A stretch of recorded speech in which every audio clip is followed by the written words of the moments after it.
Councillors, we are already over our time. Can you please settle down? Councillor van Noordwijk and Councillor Lambertjean. Yes, Councillor Chava. Good morning, Speaker. Okay. Good morning, Speaker. I think before we start, we are waiting for agendas. We had a problem of downloading, and now we don't have those agendas. We had to share. Let me just ask the administration, Mr. Meyer. Thank you, Madam Speaker.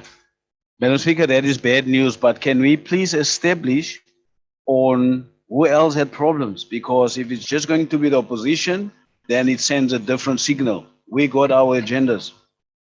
Can we just establish on this side of the house, the multi-party caucus, have you guys received your agendas? It was Mayor. No, I don't think the problem, but the councillor will speak for herself. The chief All right. of the ANC, it was not a problem of receiving it, but I think the problem was with downloading it. I understand that because we have downloaded ours. Hence, can you please explain that, Chief Whip, because it doesn't sound right. Yeah.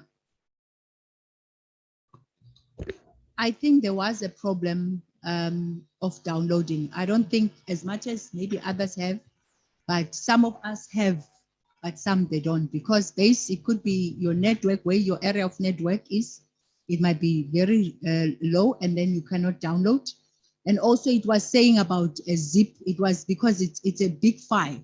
Also because, yes. So now it was unable to zip from others. Others was able to zip. And to be honest, also, this tablet is not an easy tablet to work with. It's not an easy tablet to work with, but when it comes to the agenda, it was unable, because I've also even tried to assist. We tried to get IT this morning to come and assist to download, and again, there was a problem. Hence, we requested for us to be printed, to have printers. Mayor, then after that, I will allow advocate, and then we must start with the meeting because we haven't officially started yet. Thank you, Madam Speaker. Madam Speaker, can we still establish, because I know that there are IT challenges, but we managed to unzip on this side. Can we establish on that side, probably through you, Chief, of like how many couldn't do it and how many did receive it? Because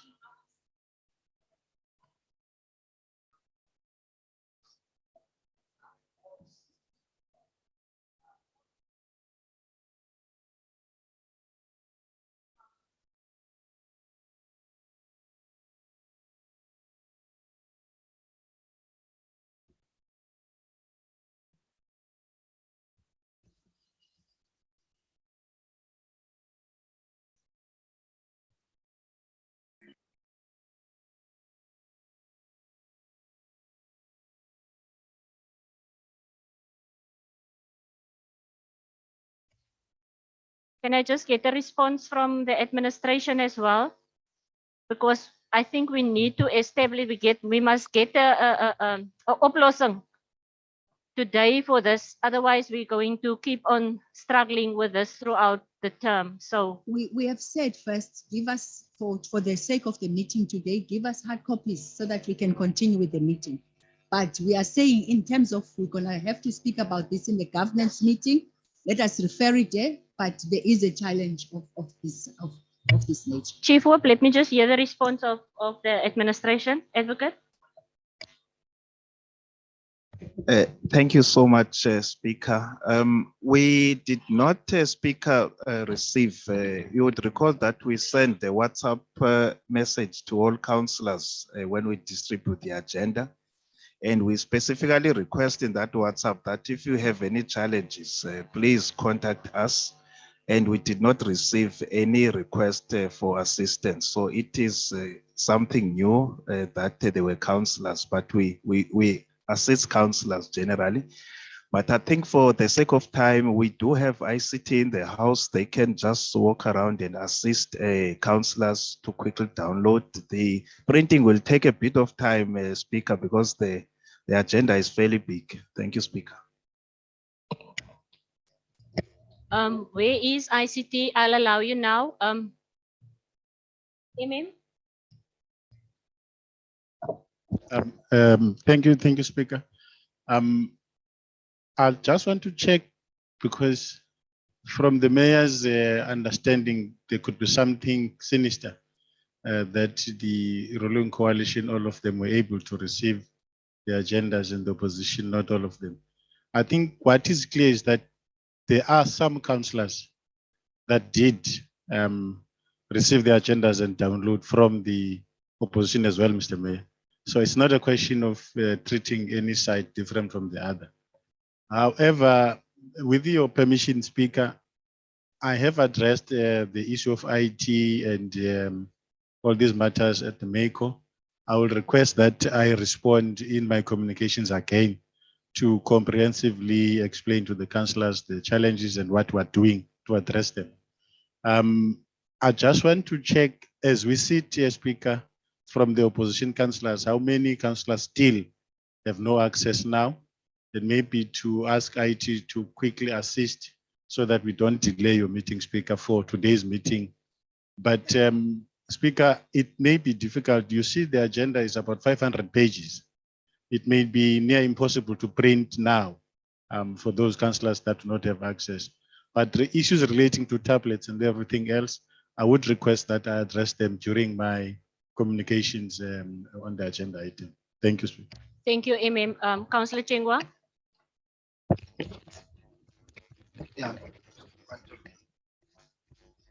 One, two. It is on. No, Speaker, thank you very much, man. Good morning, everyone. Mayor, thank you very much for being concerned. You are a progressive mayor. Let me start there. You know, and I'm very happy with how you are going to be running us, particularly this time. You know, Speaker, secondly, you know, Speaker, we can't rush to start a meeting whilst other councillors here do not have an agenda. I mean, that's not correct. It's absolutely wrong for us. Remember, we've got the responsibility, all of us, to come and do an oversight role. Right? If we're going to sit here as councillors without an agenda, and the chief whip have just explained our challenge, yeah. And I think that's why we're supposed to be starting, all of us, so that when we start the meeting, all of us, you know, not starting the meeting whilst I'm not sure what's going to be the solution. You know, I mean, if we're saying that, for argument's sake, let's start the meeting. You know, I mean, I'm not sure those who do not have an agenda, how are they going to participate? You know, so basically that this, in fact, Speaker, an agenda is your responsibility. You know, Thank you, if you can Councillor. just assist me in Thank you, terms of Councillor that. Chengwa. Councillor Chengwa, I think in the response from the acting MM, he said that he will ask the ICT people to come and download it for that 4 councillors that are not in the position of an agenda. And I see that the chief of the ANC is nodding her head, so she's in agreement with me. So MM, can we please ask so that we don't delay the meeting further? Councillor Acker, is it fine that I am not going to allow you? Councillor Acker, I think we need to start the meeting. We didn't even start the meeting as yet. Yes. Chief Whip? Then can we request maybe 10 minutes to solve this matter? Yes, can we just start the meeting officially, please, councillors? I don't know if we are on Zoom already. Are we No. on Zoom or not? Ma'am? Have we not No, started? No, I just want to establish that because are we live already? Okay, so members of the public, can I just apologize that we are not going to proceed with the meeting now. We will start within the next 10 minutes and also the councillors that are online. So we will start at 20 past, it's 10 past now. So we will start at 20 past 11 so that we can just sort out the issue with the councillors that haven't received or that was not able to download their agendas. Sorry for the inconvenience, my apologies. Sorry, Council, I've already made my ruling.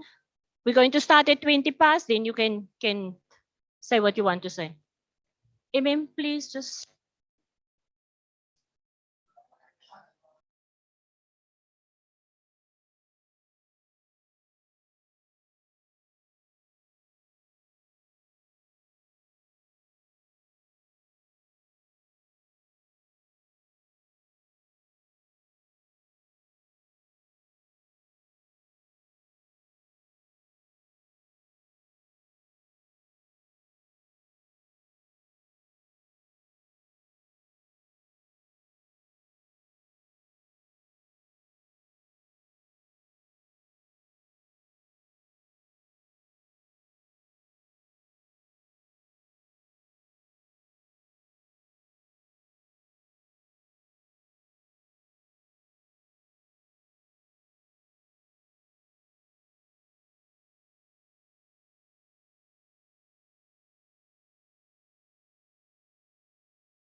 there was no necessarily technical issue.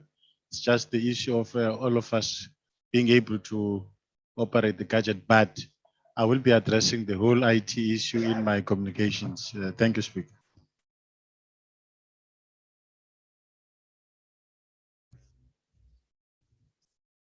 Thank you, Speaker. I thank you for affording that time so that we can sort out this. But I want this to be very clear.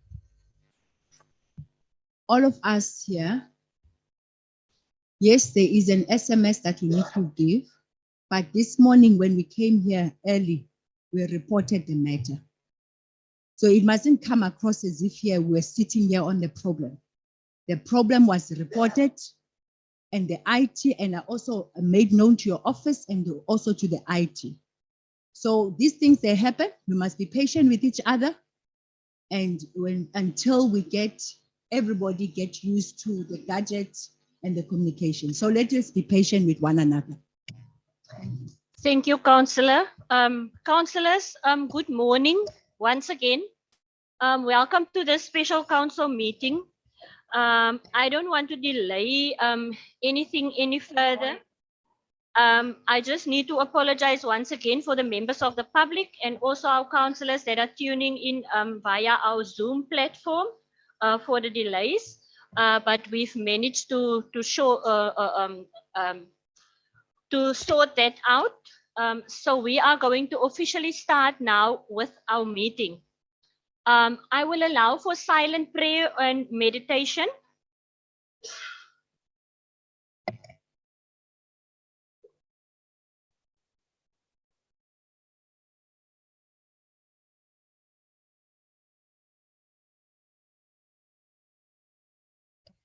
Thank you.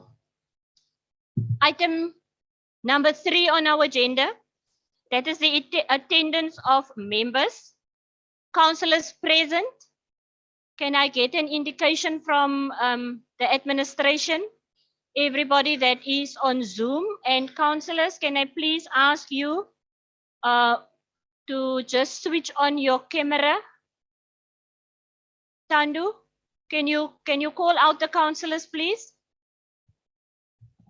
Bonasile, are you going to do it?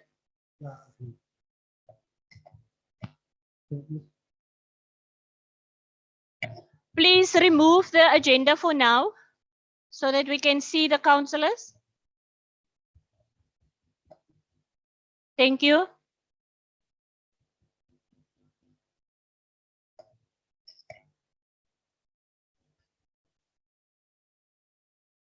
Please use one of the other mics there, please, because you are taking up time now.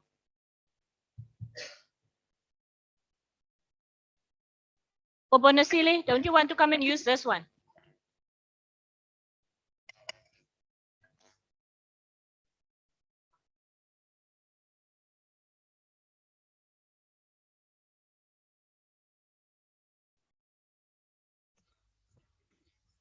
Thank you, Speaker. Speaker, I'll start with the councillors as they are signed on the attendance register. Councillors who are present is Councillor C.A. Swart, yourself, Speaker, Councillor Meiring, Councillor Wachbart, Alderman Boysen, Councillor Mulway, Alderman Tablange, Councillor Lichaba, Councillor Gungubele, Alderman De Vries via Zoom. Councillor De Vries, can we see you, please?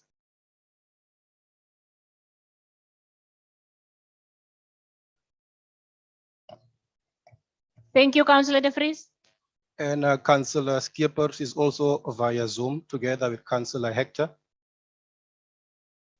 Councillor Skippers and Hector. Present. Thank you. Thank you. I see you.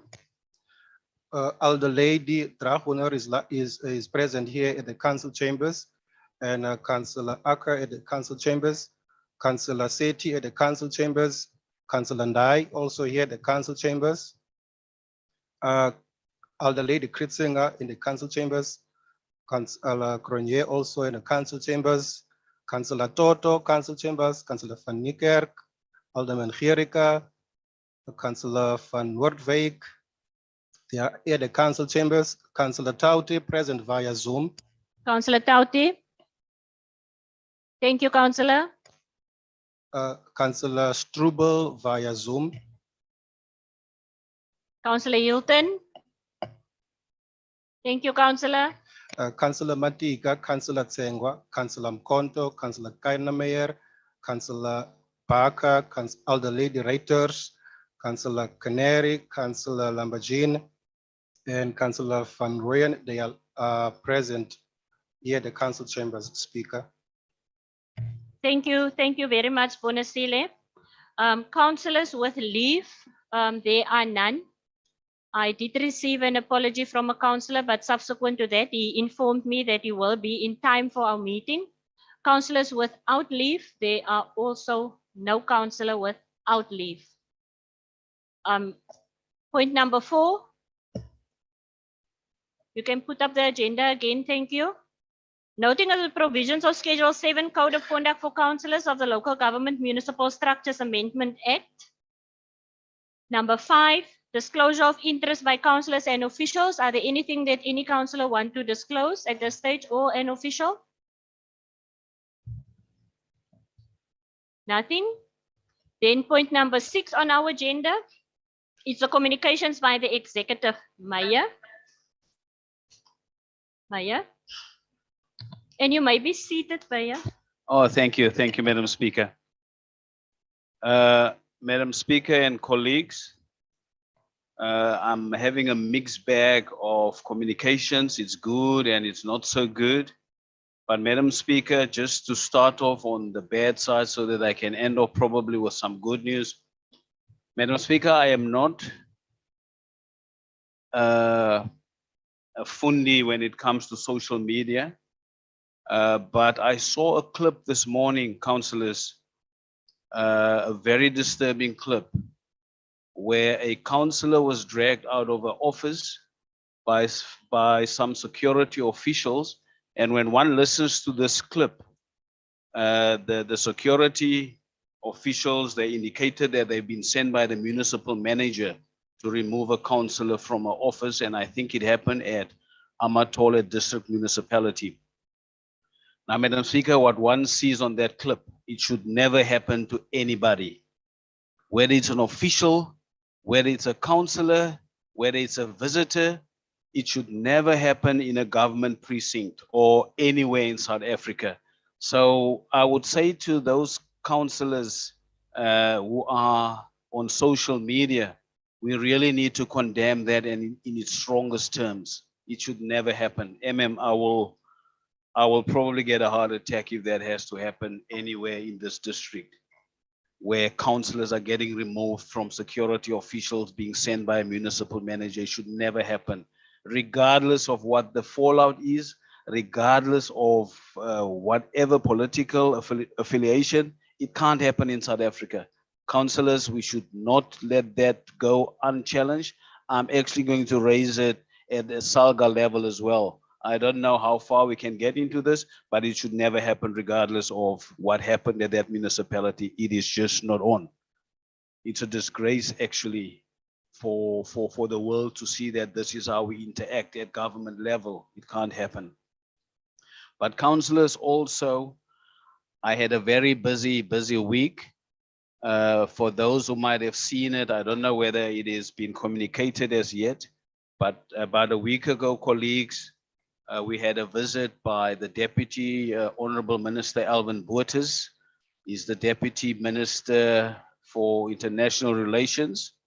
And we hosted him in these chambers. It was myself and the Executive Deputy Mayor. And he's also the district champion at the national level in terms of making sure that as per the vision of our president, that the district should perform to its ultimate level, in especially assisting the local municipalities. We know the projections of that, and we know the interactions that has happened. So we hosted him here. And what also happened after that, colleagues, is that we all know that normally we have an official program, and then after that, me as a host, I still have to continue interacting in an informal basis, which has happened in this instance as well.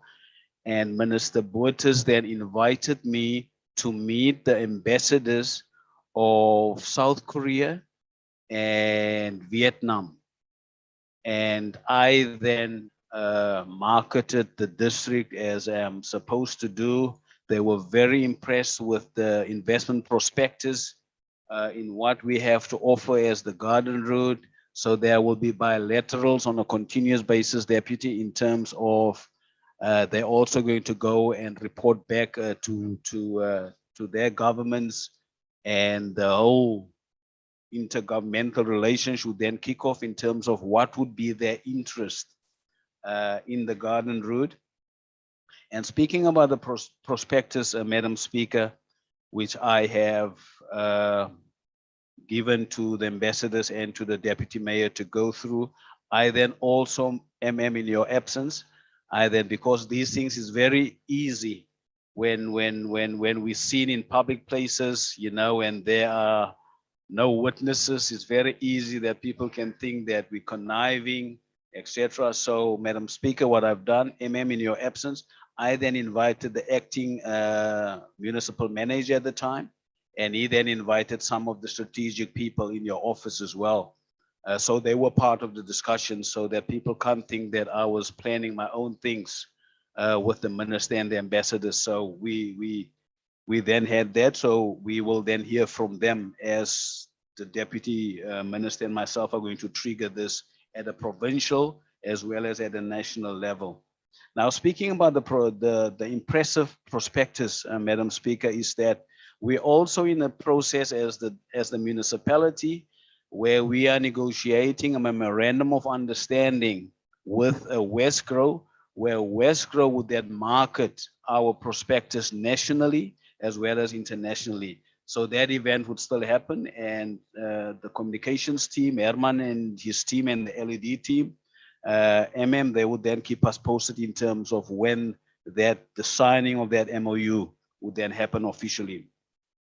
Then also speaking about international relations, etc., colleagues, there's also good news that there's been a survey, and normally, you know, now that the economies have opened up and the airlines are flying people all around the world, it has come to our attention that out of one of the surveys in our district, Knysna municipality is topping, or Knysna, yes, Knysna as a municipality, Knysna as a community, Knysna as a tourist destination is ranked number 19th, Herman, out of whatever 100 of destinations that people prefer to visit.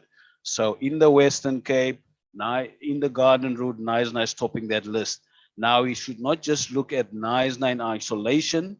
Definitely when people are in any of our towns, there would be spin-offs for the rest of the other towns. So well done to Knysna, well done to the people, the tourism sector there. And I know that it's going to become contagious. It's going to rub off to all the other tourist destinations within the Garden Route.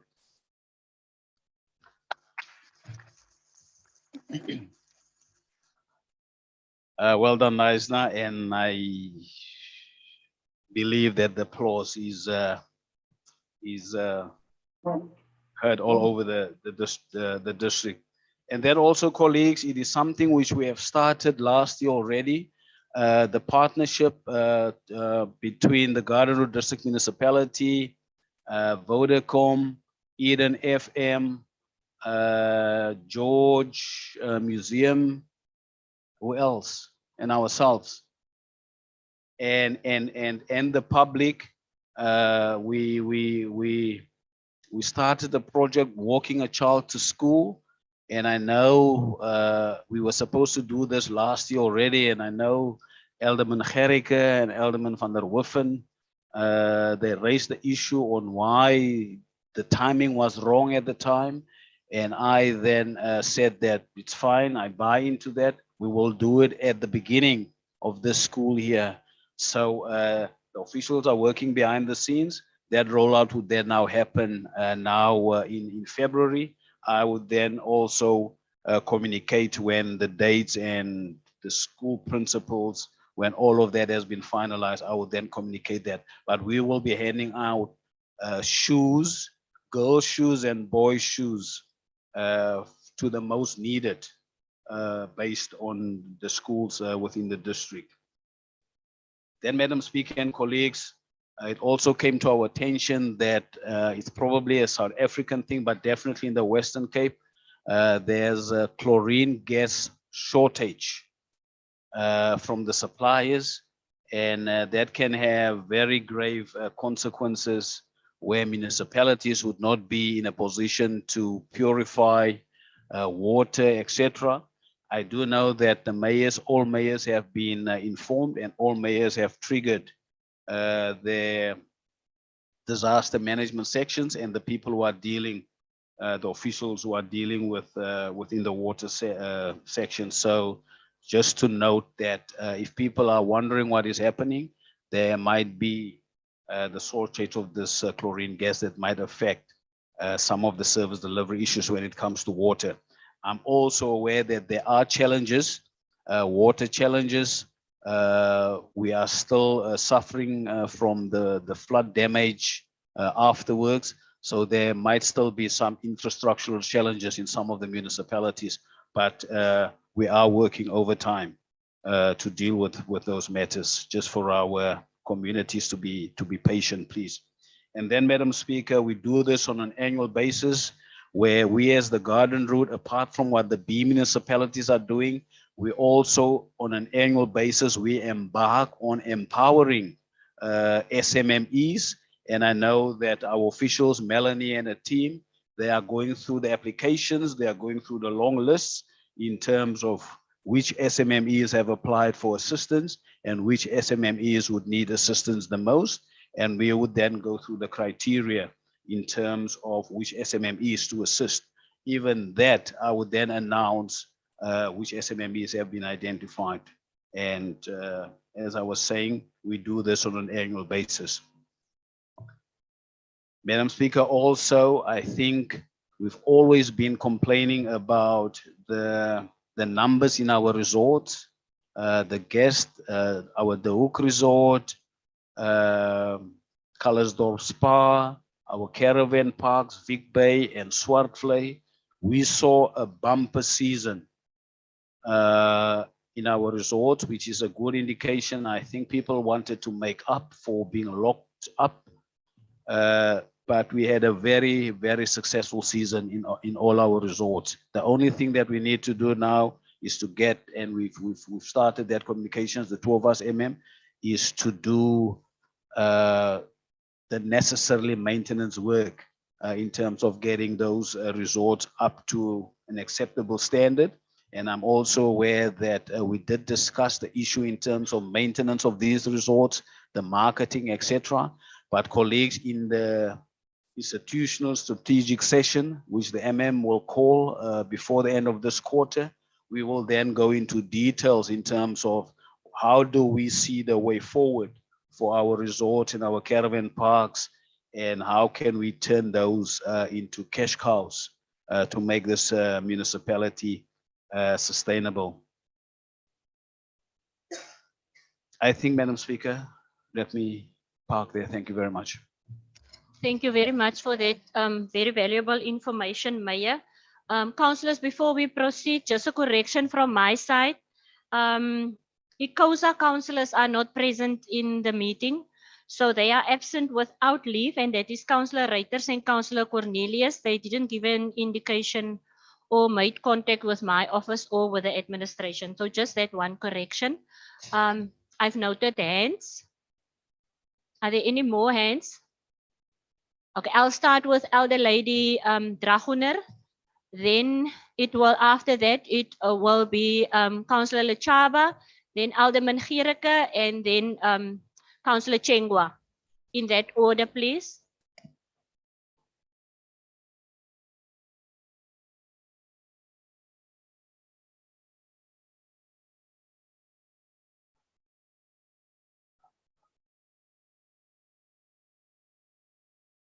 Maya, can you please write the questions down?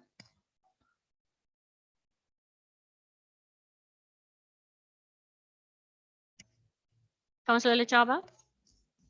Thank you, Speaker.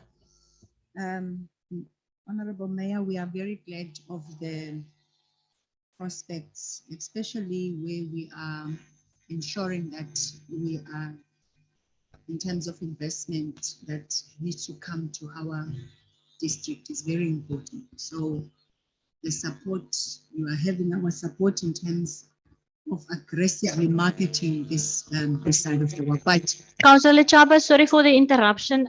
You sound you're not audible to me, so I don't know about the other councillors. The councillors that are online, can you hear Councillor Lechaba? okay, let me. I'm not going to look, Now I'm audible. Yeah. Okay. Madam Speaker, I'm not going to look into her eyes.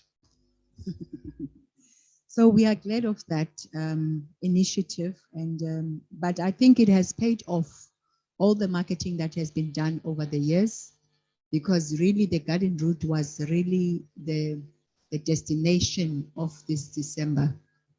However, that also brings challenges for ourselves, because if you have seen in terms of News 24 for property, there are a lot of migration that is coming this side.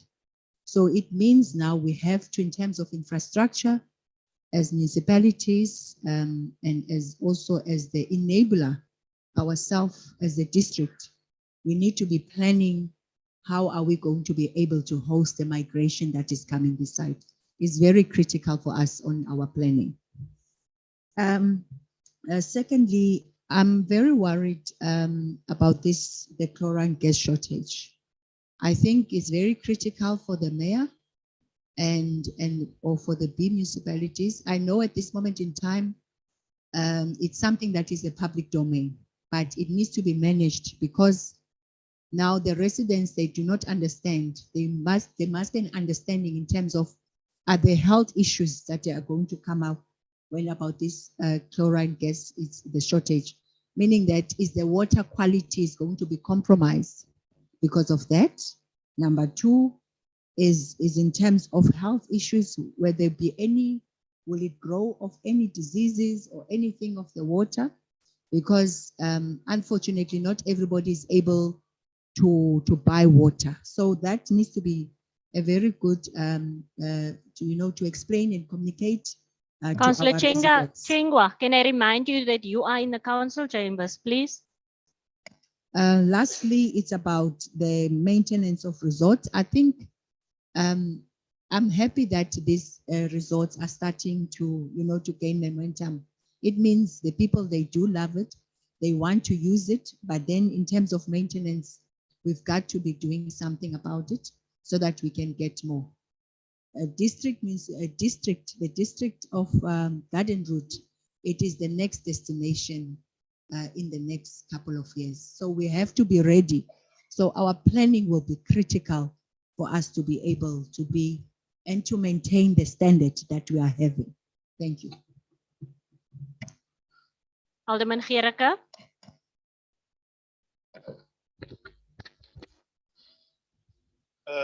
Thank you, Speaker. Councillor, you may be seated if you so wish. Okay, thank you, ma'am. Mr. Mayor, thank you for the latter part of your speech, very positive and commendable. The progress, the inroads and the programs of this municipality need to be noted by all and the decisions that have been taken to improve the quality of lives of people in this region. Am I audible, Speaker? Yes. Thank you. Mr. Mayor, let me start with the latter part, the good news. Yes, let me also congratulate Knysna as a fantastic tourism destination. I've been there myself over the festive season, and the first time I went to visit the ferry, had a nice ride to the other side. First time I see the beauty of our region and the exceptional amount of hospitality and reception in our region, and it was very welcome. If it's so welcome for me, then it's much more welcome for the visitors that come here. So in Afrikaans sê ons 'n pleintjie vir Knysna. The resorts, Mr. Mayor, Yes, you have mentioned that we will have a strategic session. We have something to say there. I'm not going to elaborate now, but we have embarked, we've taken a decision, a principal decision in this council in the previous term for the upgrade of the hook, for instance, the roofs and so on. We want further reports on the status where we are now, who is in possession, because there was also a decision that that resort will be rented out, or it will be there will be a call for an invitation for tenders. We need to know the status of that. But there's a couple of questions that we need to ask around that. I'm going to park that now. Handing out of school shoes, we are in agreement with you because we have supported that initiative, and then the international relations. Now, on this point, I just want to say, since you are championing, you know, on all levels to make tourism, this region a tourism destination for as many as possible people and tourists coming in and create jobs, opportunities for our people, for everybody around here.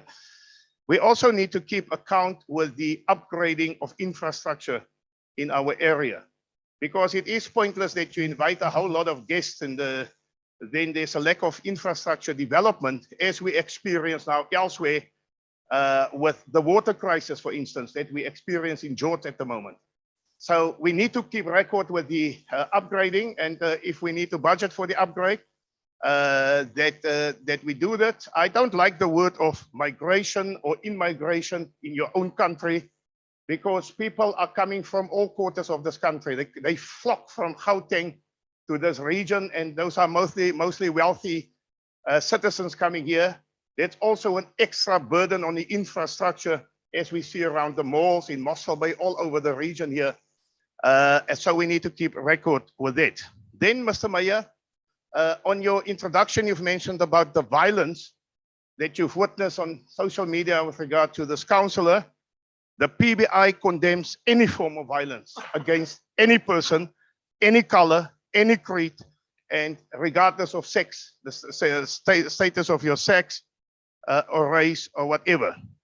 We have experienced, and this is for the notice of this meeting, and the municipal manager through the speaker must seriously take note of this. In 24-25, Mr. Mayor, this municipality, the then Eden District Municipality, was a party to a court interdict against the Gwyn River Action Group here in Packersdorp. This municipality, the documents will show you that this municipality has been a party, cited as a party. But this municipality did not oppose the court action at the time. In other words, the municipality said, we've got nothing to do, but they remain a party cited in the documents.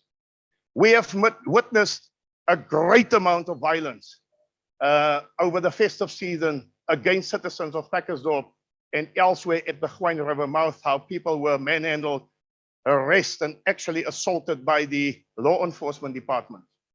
We want to call as a PBI on this municipality to investigate what their role is in terms of being cited as a party on the court documents. And we also want to understand, we want to call on this municipality to become an active participant in the following up legal litigation that will take place, because papers will be served on the George municipality in this coming week for contempt of court of that order.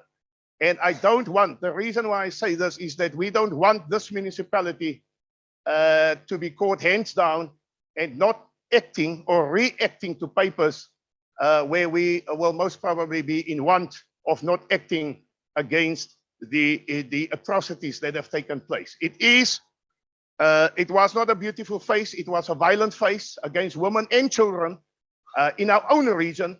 And we are calling on this municipality, also on you as the mayor, to condemn that type of violence and to come to the party so that we find an amicable solution even when we go to court on this matter. Thank you, Madam Speaker.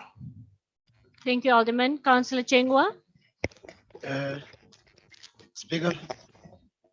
Thank you very much, Madam Speaker.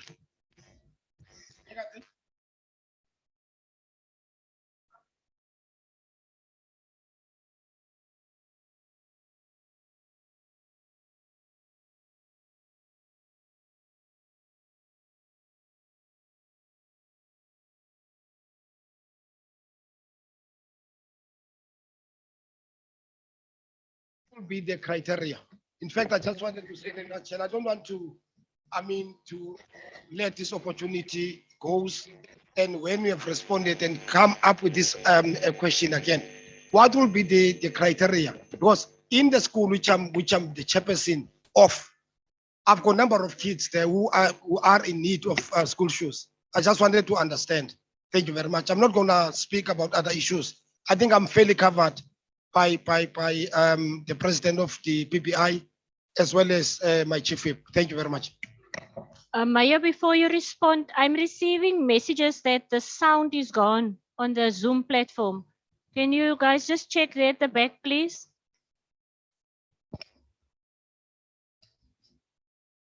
I can't hear. Okay, thank you. Maya, you may respond. Thank you, Madam Speaker. Madam Speaker, the first response would cover Councillor Chengwa as well, because Elder Lady Drahunder asked the same in terms of where are the issues going to be distributed, etc. Madam Speaker, the intention and the criteria at this stage is that it is not just for George, it is for all municipal areas in the Garden Route. All 7 jurisdictions of the municipalities must benefit from this. And at this stage, in terms of the number of shoes collected, the intention is 100 per municipal area. So 50 pairs boys' schools, 50 pairs girls' schools in all 7 municipalities. I will then come back in terms of which corners of those municipalities is the most need being identified. I will then communicate that, councillors, as well. But it's for the whole of the district, 100 per municipality. There are 7 municipalities, so up to date, there are 700 pairs of shoes being collected. So it will be 100, but as I'm saying, I'll come back in terms of which corners within the municipal areas, but each area would then benefit from this.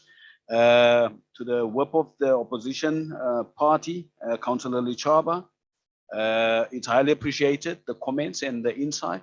And at times, you know, when I have engagements with the municipal manager, at times he would say to me or warn me, and I tend to, maybe I over-report, you know, and it can be, and I can be seen as an alarmist at times where I just reported because it's happening, but it has not reached a crisis as yet. Like in this instance, Councillor Lichaba, there is no water crisis as yet in the Garden Route. So we're still fortunate with this a shortage of chlorine gas. The Garden Road is still surviving, and in terms of spare capacity or storage, we are still fine. I know that Cape Town is struggling and some other parts in the Western Cape are struggling, but we're still fine. I'm just mentioning this because there might not be another council meeting when disaster really hits us, just for people to be aware, but for now, the Garden Route is still fine. And then again, the maintenance of the resource, the issue raised, I've learned something from Councillor Acker. You know, again, we need to look at, you know, sometimes you need to sell off something to make money so that you can maintain another capital project. So those are all things that we need to look into, Alderman Gericke, in terms of the upgrades, etc. We still need to look and see that, because it might also not be affordable. You know, when you sit down with the CFO, it might not be affordable in terms of what we would like to see being upgraded, but those are all discussions that we can have closer to the time, and when we will be busy engaging in terms of what can we afford and what can we or should we alienate to make money, to make sure that the resorts are up to the right standard. The same applies, Alderman Gericke, in terms of the infrastructure. I am aware that George Municipality did apply for disaster funding, and that the floods be declared a disaster. I think that is in an advanced stage, but I would then also encourage all the other municipalities that have that might have suffered through the last floods we had, so that they can also be considered to be declared a disaster area so that we can then deal with the infrastructure. But even apart from that, we need to plan ahead, Alderman Gericke, in terms of each and every new development within the B municipalities must make provision for the number of visitors and the growth of the garden route itself. And I concur with you, Alderman Gericke, that we as the Garden Route District Municipality, we also condemn any form of violence against any human being, women, children, people that just get victimized for whatever reason. We condemn all sorts of violence, whether it's from law enforcement or whether it's from anybody in a position of power.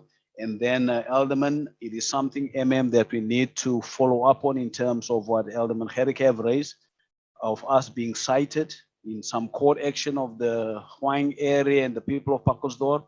That is something that needs to come back to us and explain to us what are the implications and where do we stand regarding that.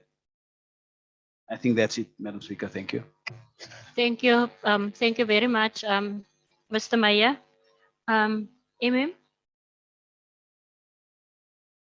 It's now point number 8. It's your first me and then you. From my side, I just want to thank all the councillors that attended our council policy workshop on the 20th, where we dealt with the rules of order. At the policy workshop, it was decided that it will stay a policy so that in future, if we want to make changes, then we will do so. So, Advocate, am I correct if I'm saying that the workshop policy will come to the next one? Yes, thank you. The next council meeting. Then Chief Whip of the ANC at our governance meeting, I think we need to iron out all these nitty-gritties, the issues. So if you and any other Chief Whip of other parties, and as all parties present, can just send me a list so long so that we can set up and compile an agenda for our next governance meeting.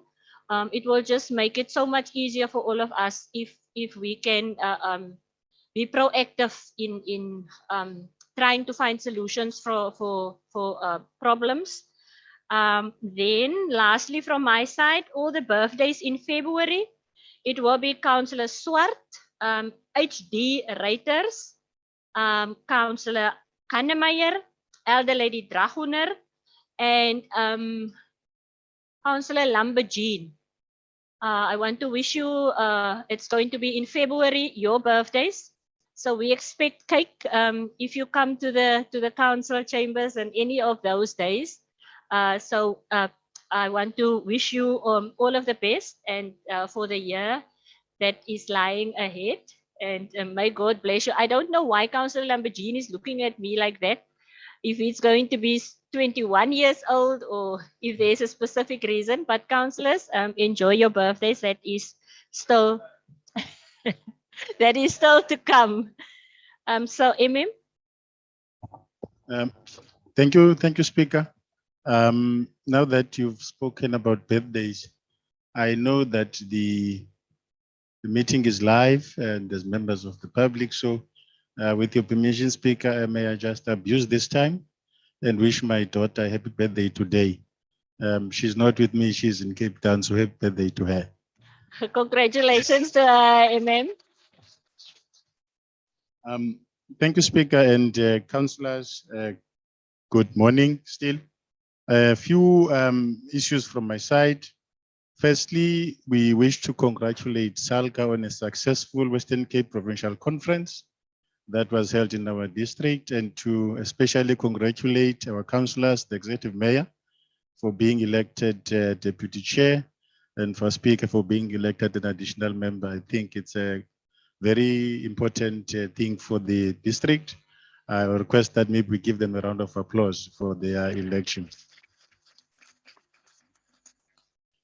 Speaker, the mayor has spoken about the DCF in which the deputy minister was present, and the interactions with the ambassadors. I have been briefed by the acting municipal manager as he then was, Mr. Menze, about the proceedings. And one of the key things, councillors, that is important is that as the district municipality, we are deep in the process of finalizing the one plan for the district. And I would like to request councillors to familiarize themselves with the one plan, and it will also be discussed at our strategic planning session. The mayor has said I'll be calling a institutional strategic planning session. Indeed, Mr. Mayor, in the agenda, there's an item on meetings that must take place. And part of that calendar is this institutional strategic planning session, which is taking place, proposed for the 22nd and 23rd February. So it is on the agenda. Once that item is approved, then there's a resolution to have that meeting. So it's indeed, Mr. Mayor, coming. Yeah, yesterday was the launch or the induction of the District Health Council. Minister Mbombo was here. I think it's an important development in our district, and I understand Councillor Reisters is still part of the District Health Council. It's a very important forum to discuss health matters, especially with the latest revelations of our health system in terms of capacity challenges that were revealed by the COVID-19 pandemic. And I think all of us shouldn't leave the responsibility of our wealthy healthcare to a government department. It affects all of us. So I think that was a very important development that took place yesterday. We'll be having a very important session on the 27th, Mr. Menze, the Growth and Development Strategy Implementation Planning session. We have shared the GDS with councillors who are moving towards an implementation plan, which ultimately will come to council for approval. As the mayor has said, part of that plan is the investment prospectus. I think this district has reached a stage to move beyond just planning, but to implement the many key important investment decisions that must be made. And I think we're moving closer to that, and we invite councillors to look at those documents very closely. We have become aware, councillors, about some queries, Mr. Mayor, from an interested or affected farmer regarding the Calitstop pomegranate project. I think it's a matter of a person who feels excluded from the process, and that certain farmers were not probably involved or will not benefit from the water infrastructure that we have invested in. I think this council, when it took these resolutions, it was clear it's for the benefit of the farmers. There, it's not for one person alone. And I think we tried to involve as many stakeholders as possible, but we are dealing with the matter. I'm aware that it has been raised with the deputy mayor as well. We are attending to it, and we'll be having a session with that person very soon. We've also become aware that there is an issue in Mossel Bay about the Roy Cut project, the plastic recycling project. The matter has been referred to the public protector. I think the issue is about challenging the waste license that has been approved by the Department of Environmental Affairs. We are a commenting authority because it's in our district. They have sent us communication asking for certain information. We will be providing those. But I think the Department of Environmental Affairs will be able to attend to the queries. Indeed, there is a community that feels that the project should not have been approved where it is, but I think that matter is being attended to. We are cooperating as a commenting authority as well. The Waste Grow event that has been referred to by the executive mayor is taking place on the 3rd of February. And I think it's a welcome development for us, and we'll be attending to that.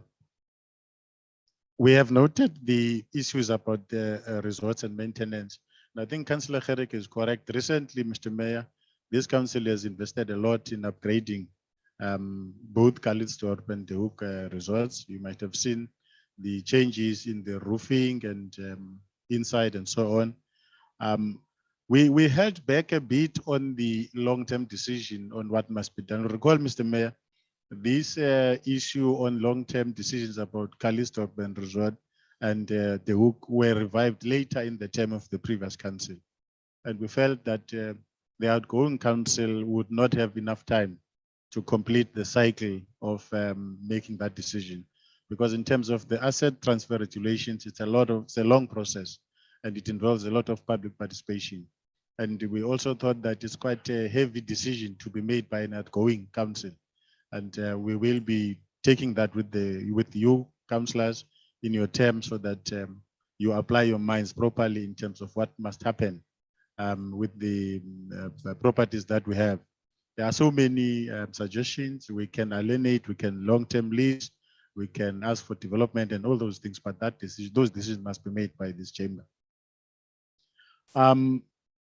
In the mayoral committee meeting this morning, councillors, I made an apology to the MECO. I want to do the same to council. We do have challenges with our IT connections and infrastructure and so on. It's a matter that we're attending in a two-pronged process, which is both are at the end or at the ripe stage for implementation. Firstly, it's these chambers and the connections and the communication and everything. We have already appointed experts to deal with the whole upgrade of our system here. We have given them the order to start the work. They can start at any time. They're just awaiting delivery of equipment for the upgrade of this chamber, so that we do not have these breakups in connection and all that. We'd like to request your indulgence to allow us to finish that process. It's something that we're dealing with. The second part, it's a long-term strategy on digital transformation. We are looking at ensuring that this district becomes one of the highly transformed institutions. It's an institution-wide digital transformation strategy.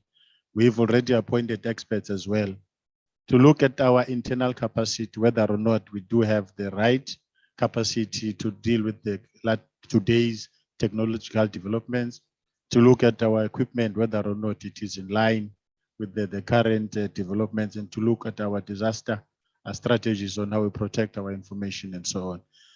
Those projects are about to start, and we believe, Speaker, those will resolve all our IT challenges. But for now, we do request indulgence. We are working on these things, but they do occur from time to time.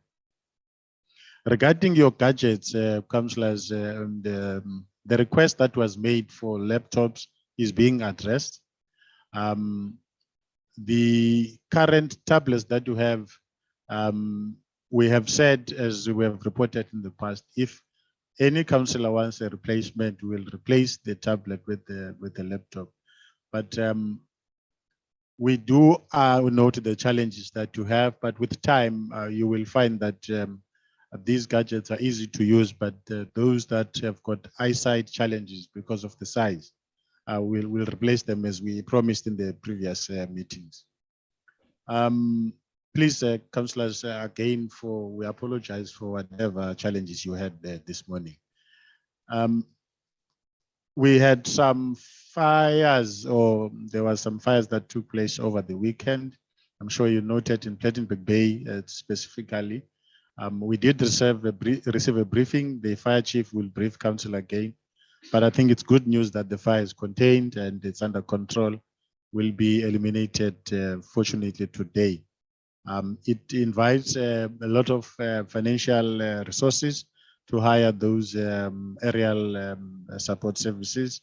As I said in the previous meetings, we will have to look closely on the fire service, because as things stand, it's being rendered for free by the district. We incur millions of costs because to finance those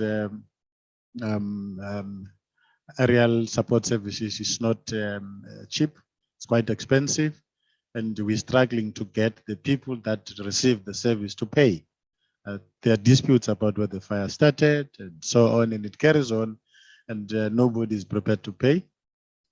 The Finance and Fiscal Commission has made specific recommendations about the firefighting service in the country to say you need to consider a specific levy, but that decision must be made by the right forums, and we will just provide the information so that the right call is made. We will also be briefing you councillors on the latest in the COVID status in our district.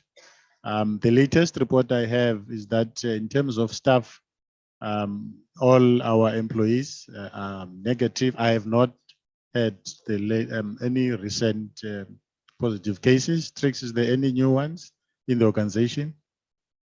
So in terms of the latest information, councillors, as staff, we are COVID-free, and we have not had any councillor who has reported to us any issues regarding COVID. So we're 100% back at work.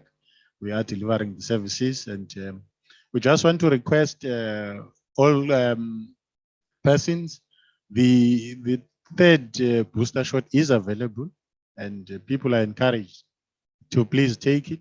Some countries are in the fourth one, but those people that are eligible, please consider taking your booster shots. They are available as we speak. That is those people that took the Pfizer 2 shots. Your third one is available. Don't hesitate. Take the opportunity so that we finally deal with this pandemic once and for all. Thank you very much, Speaker. Those are the few issues I wanted to raise with Council. Thank you very much. Thank you very much, Mr. Meyer. Thank you, Madam Speaker. Madam Speaker, the MM just reminded me on something I omitted to report to Council. We were also fortunate to have the a visit from the National Minister of Human Settlements, Honorable Minister Kubai, and a Deputy Minister, Honorable Pam Chwete, and the MEC of the province, Honorable Simmers. And the reason why I'm raising this is that they have agreed with us in terms of assisting us with the full accreditations that we need to make this district to perform at its best. The water services accreditation, they're going to speak to their counterparts at that level as well, because with our accreditation to be a level 1 human settlements, it goes hand in hand with infrastructure, Elderman, Gerika. So they also going to speed up those accreditations. And Madam Speaker, lastly, the MM mentioned the issue of the ITC challenges. Madam Speaker, I'm aware of some people want iPads, others want laptops, others want desktops. Madam Speaker, you can't have all three. You either have an iPad or you have a laptop. Desktops are now totally out. I know you're also a fan of desktops, Madam Speaker. We over the era of desktops. We need to work out of our cars and out of our homes. But councillors, you cannot have an iPad and a laptop. Those with iPads, if you want a laptop, you bring your iPad back, then you get a laptop. You cannot have both, so that the iPads, you can then give to your new appointees and whoever in the system. But I can't have 3 gadgets. I don't know how other people would survive for 3 gadgets. Thank you. Councillor Acker. Speaker.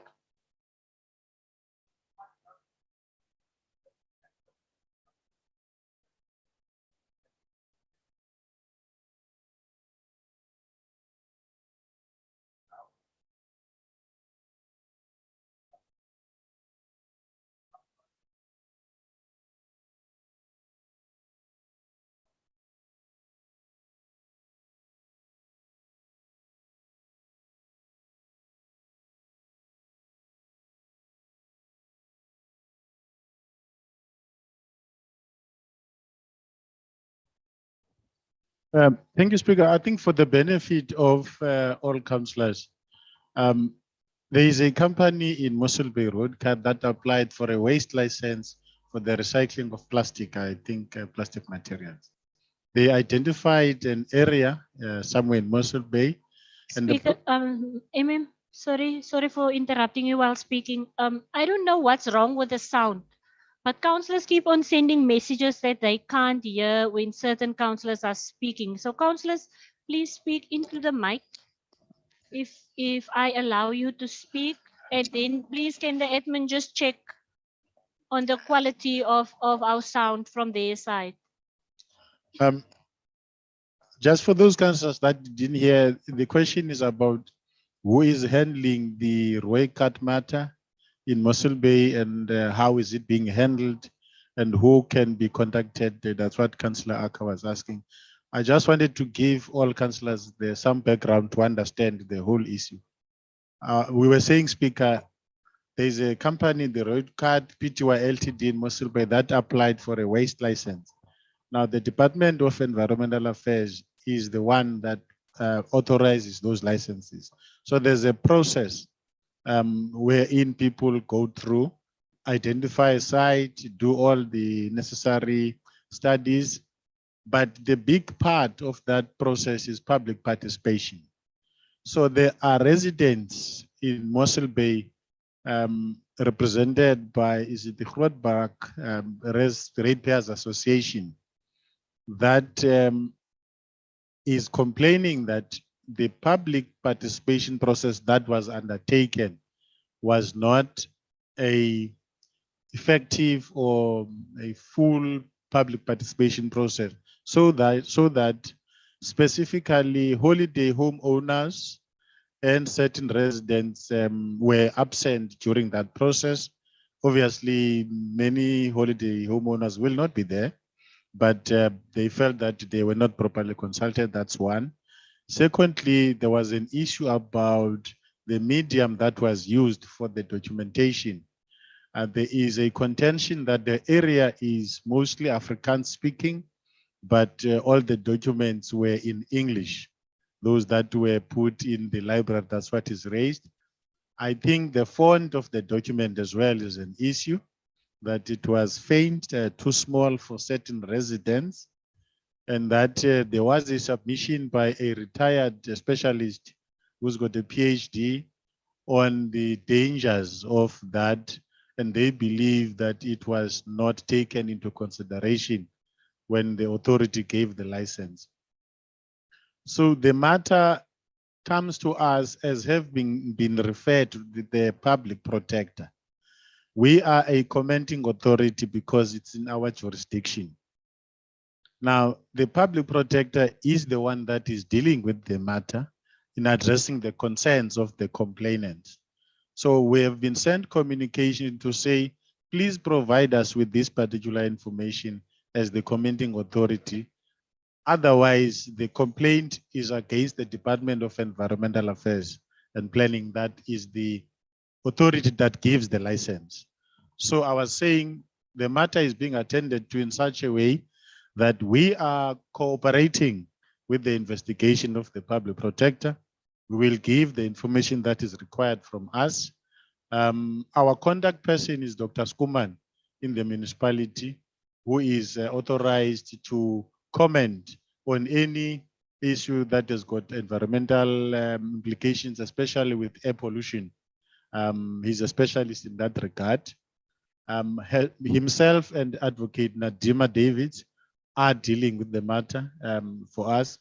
So from my hand, a response will be sent to the public protector as to where we stand as the municipality. Should a need arise, we will be able to also report to this council about that particular matter. And I think because we have brought your attention, we'll have to update council as to how far it goes, so that as you go also as ward councillors or residents of that area, you are also able to follow the proceedings. But from our side, we're a commenting authority and will give our cooperation. Thank you, Speaker. Thank you. Any other hands? I noted your hand. Any other hands besides Councillor Acker? Follow-up question, Councillor Acker? Prit your up. Yeah. Mag net so op kyk Through of you, Speaker, I just want to know from the municipal manager, are you aware of the fact that there may or may not be a court case pending already, or is there not that we know of? True, Speaker, I have not been made aware about the court case. The only matter that is brought to me is communication from the public protector. So that's what I'm attending to. Should the matter be taken to court, if we are cited, we will surely defend the interests of this council. Thank you, Speaker. Thank you, MM.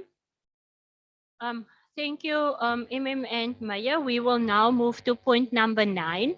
That is the approval of minutes of our council meetings. The first one is the special 9.1 is a special council meeting dated the 10th of December 2021, and you will find that on pages 8 to 37. Councillors, are there any corrections on that minutes? If there are none, can I get a proposer and a seconder, please? Councillor Lamborghini, thank you. Can you please speak into the mic, Councillor? Yes, Speaker, before maybe you ask for a proposal and a seconder for this item, I'm asking that we take this item, both these minutes together and make one proposer and one seconder. But before we do that, I want to cite some maybe corrections there. Myself, I also stand to be corrected because some of the committees, the compilation of some of the committees is not correct within this minutes. Like for an example, the MP committee, I think the names is still there on myself, Alderman Iona and Councillor Barker is still on that committee, and it can create confusing going forward with the committee meetings. In the end, we might find ourselves not having corrected. And therefore, I propose also that we take both of these items together and propose to council that we accept the minutes as in the 2 minutes dated. Thank you, Councillor Lamborghini. So the first, are there any corrections on the first lot of the 10th of December? Councillors, then the 12 councillors also, it's Councillor Lamborghini. You can now proceed then with your corrections. Can you just tell us the page number? Yes, Speaker, page 46 and 45. Maybe some of the councillors can also assist because those committees are not compiled as it was discussed in previous discussions. Like as I alluded to, the MP committees, maybe some of the other councillors might also see also some corrections within the other committees. Madam So, Chair. Councillor Lamborghini, on which page is your first one? Then I will allow the other councillors. Is that on page 46? 46, Madam Speaker. Yes. The MP governance committee, is the governance committee after that one, or can we go to page 45 first, please? Councillor Lamborghini, on page 45, isn't there also a correction there? It is on the screen.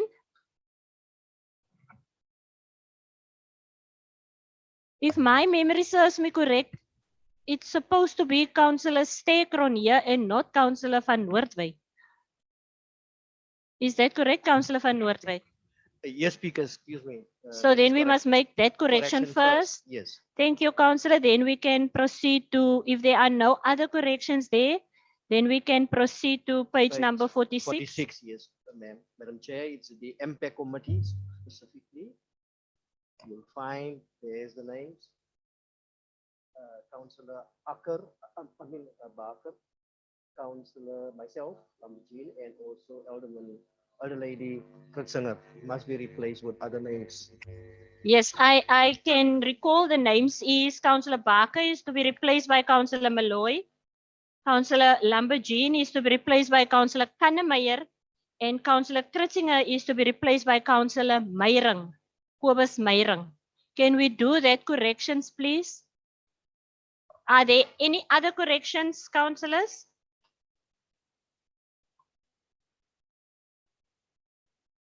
Then Councillor Lamborghini, you are proposing? I propose, Madam Speaker, that we accept this. for With the correction- corrections. The corrections, of course. Thank you. Can we get a seconder, please? Madam Speaker, I second with the corrections. Thank you, all the lady writers.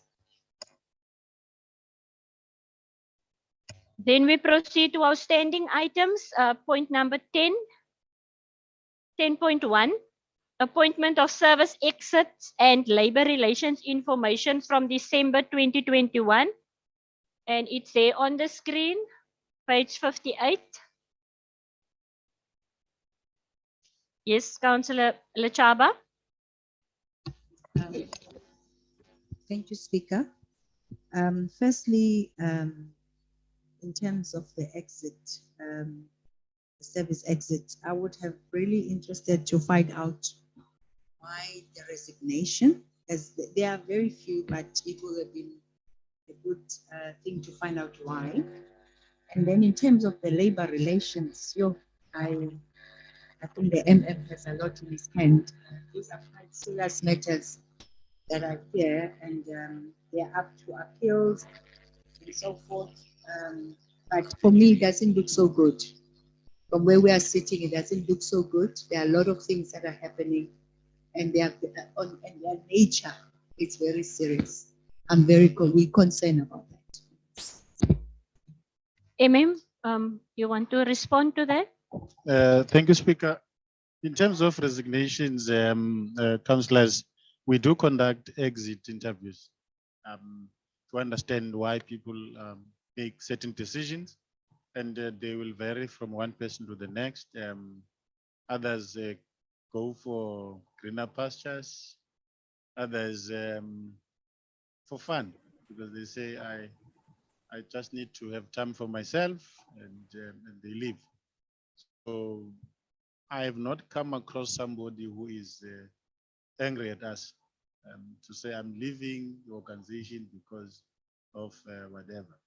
But the way people that resign because of a certain unhappiness, ordinarily I've been begging people not to leave when they are not happy, resolving their issues. But that was over a period of time, but we've reached a stage where we want to understand why you leave, and we do caution you against an ill-informed decision, but ultimately it's their choice.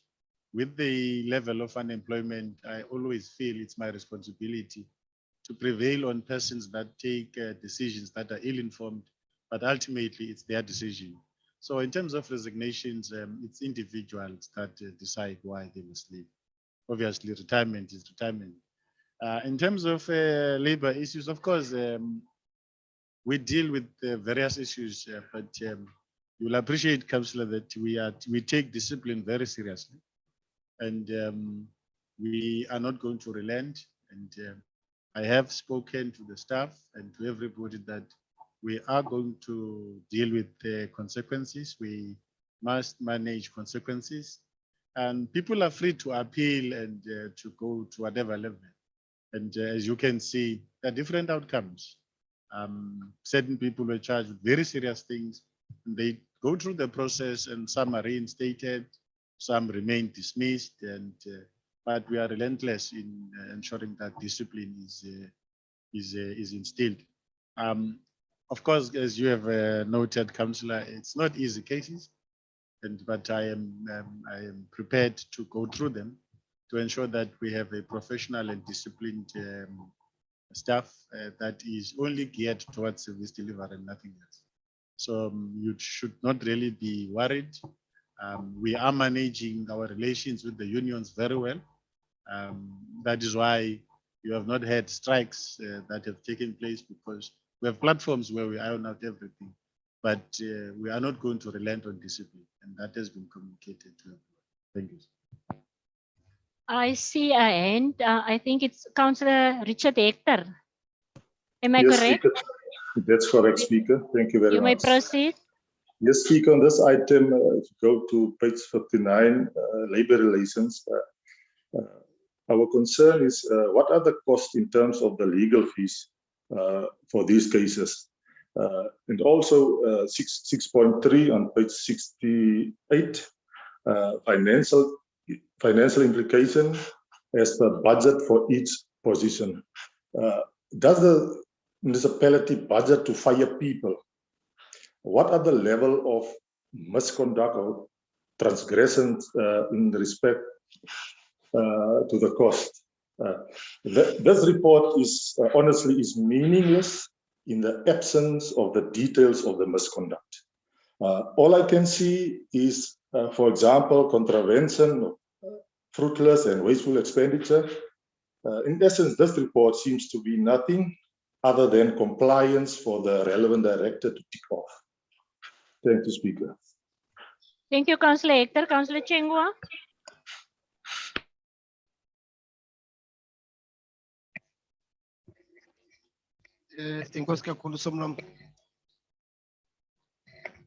You may proceed. He is there. Bonnie. Speaker, page 62. No, Speaker, thank you very much. It's fine.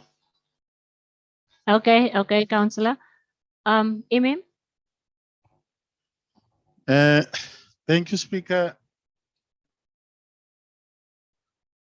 I am a little bit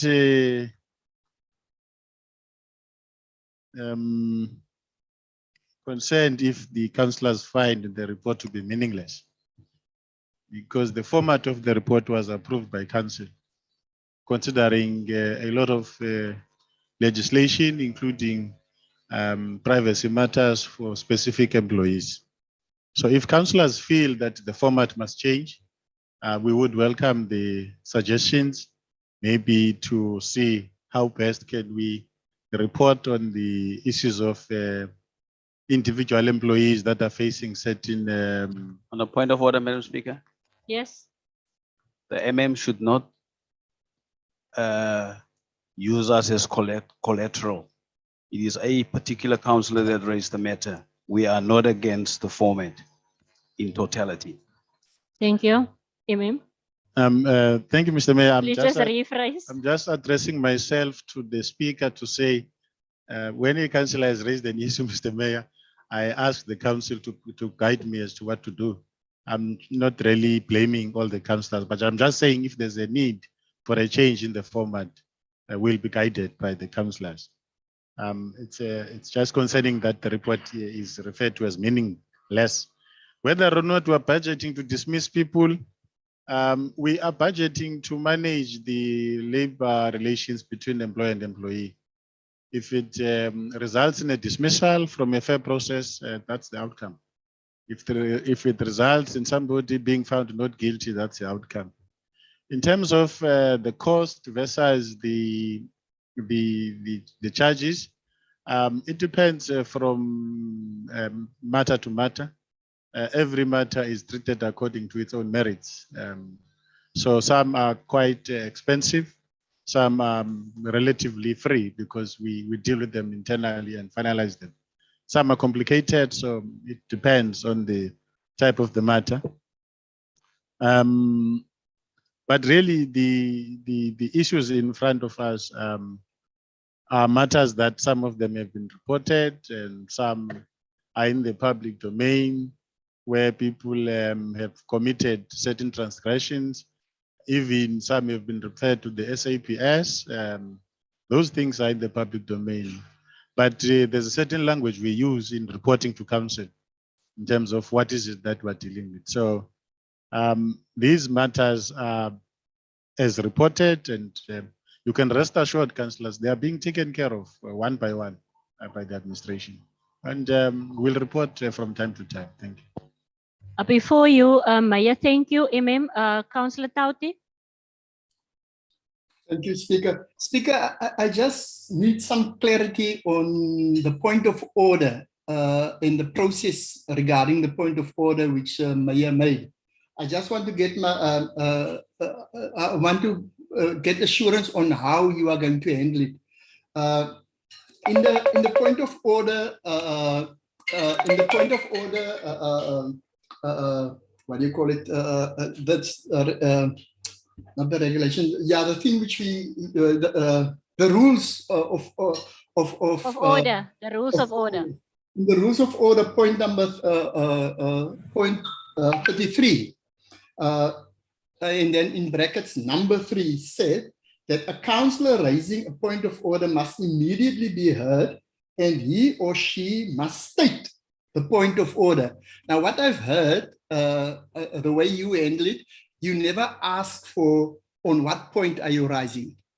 So, like for instance, the mayor now made a point of order, and you just allow him to speak. We didn't hear, is it a point of order regarding clarity or you understand what I'm saying? I haven't got the... Yes, I do. I do, Councillor. Okay. Councillor Tauti, are you done? Yes, ma'am, I'm done. If you can just explain to me how you're going to do it in the future.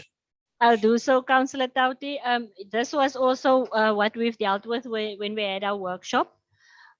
So maybe it was not another councillor, but because it was the MM, And then the mayor interjected, the MMI omitted to ask the mayor on what point is he rising. But his hand is also up, so I will allow him also. I will give him also an opportunity. Thank you, Madam Speaker. Madam Speaker, I want to apologize for that. I was supposed to mention that as well. That was on the point of clarification. Thank you. Councillor Tauti, are you covered? Thank you very much, Madam Speaker. I'm covered. Thank you, Councillor. Mayor, you also wanted to raise something? Yes, Madam Speaker, there was also a point raised by the councillor who raised the issue in terms of the format of the report and the fact that we don't know who did what in the report. Madam Speaker, I just wanted to add to the MM's explanation. We did have a lengthy debate in the previous council in terms of, at one stage, we wanted to know whether it is Peter or Anna who did what or what. And research has been done, and there's also legislation and legal frameworks and confidentiality when it comes to staff matters. So we then abided by the fact that we deal with cases and we don't deal with names of individuals, because that can have its own ramifications in terms of, you mention somebody's name and you might be seen as being prejudiced, etc. So we're not mentioning staff's names when it comes to offenses. Thank you. First, Councillor Chengwa and then Councillor Lechaba. No, Speaker, thank you very much. Speaker, page, start page 66. In fact, Speaker, I'm not sure whether am I audible enough. Yes, you are. Just bring the mic closer to your mouth. Okay. No, Speaker, thank you very much. Speaker, I just wanted to inquire. Contracts appointment December 2021. I just wanted to understand, I can see these contracts. What's the duration of these contracts? Or, I mean, is it 3 months, 6 months, is it a year? You know, and as well as I want to make a request in future when we receive a report, at least we must understand in NISNA, you know, the names of those people which have been appointed on a contract basis. So can I just get the clarity? Because I can clearly see that there are no names attached. It's only the names of the town, wherever these people are appointed to work. So I just wanted to understand what's the duration, or if these contracts are coming to an end, when is the next process going to be kickstart? Thank you very much. Councillor Lechaba. For me, it's still there by the relations, the labor relation. I think it's critical. Can you that, point out the page, please? it's there by the labor relation, the report. Okay. Yeah, the report. I'm saying that yes, we want an environment where there's discipline, where people, employees are following to the letter, the policies. At the same time, I think we must be able also to carry them, you know, along with us. Meaning in areas where that they all I want is that let there be not counseling per se, but be able to understand. We call it correctiveness of, you know, sometimes people make mistakes, sometimes people, you know, unaware. So we also have those correctiveness, take them along with us so that we can have an environment whereby where you have made a mistake, it's not, you don't pay with your dear life, but you correct and you move. And also where you have done previous mistake, and then you know that there are penalties that are there, so that we can create a good working environment for ourselves. Thank you, councillors. Councillors, I've received a request from the administration that we mustn't touch the mics when we speak, because that is also interfering with the audibility. So if we can do that. Alderman Gericke.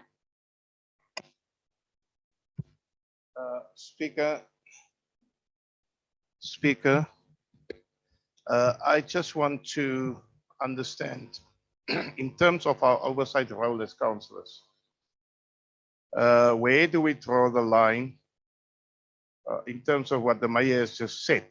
I don't need an answer now, I'll just leave this as a mental note. I take cognizance of the fact that we were asked not to mention people's names and officials and so on. But where do we draw the line in terms of oversight? Because names are attached to races and sexes and colors and so on.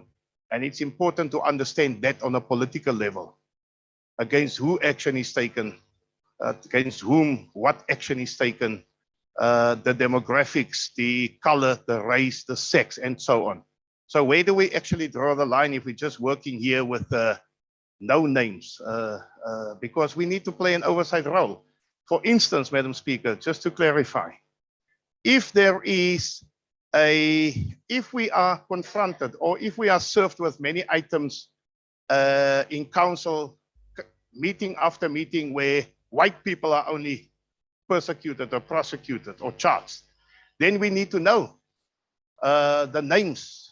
Why are these people prosecuted, or black people or colored people for that matter? We must understand whether there's a witch hunt. We must understand whether there are other factors playing a role.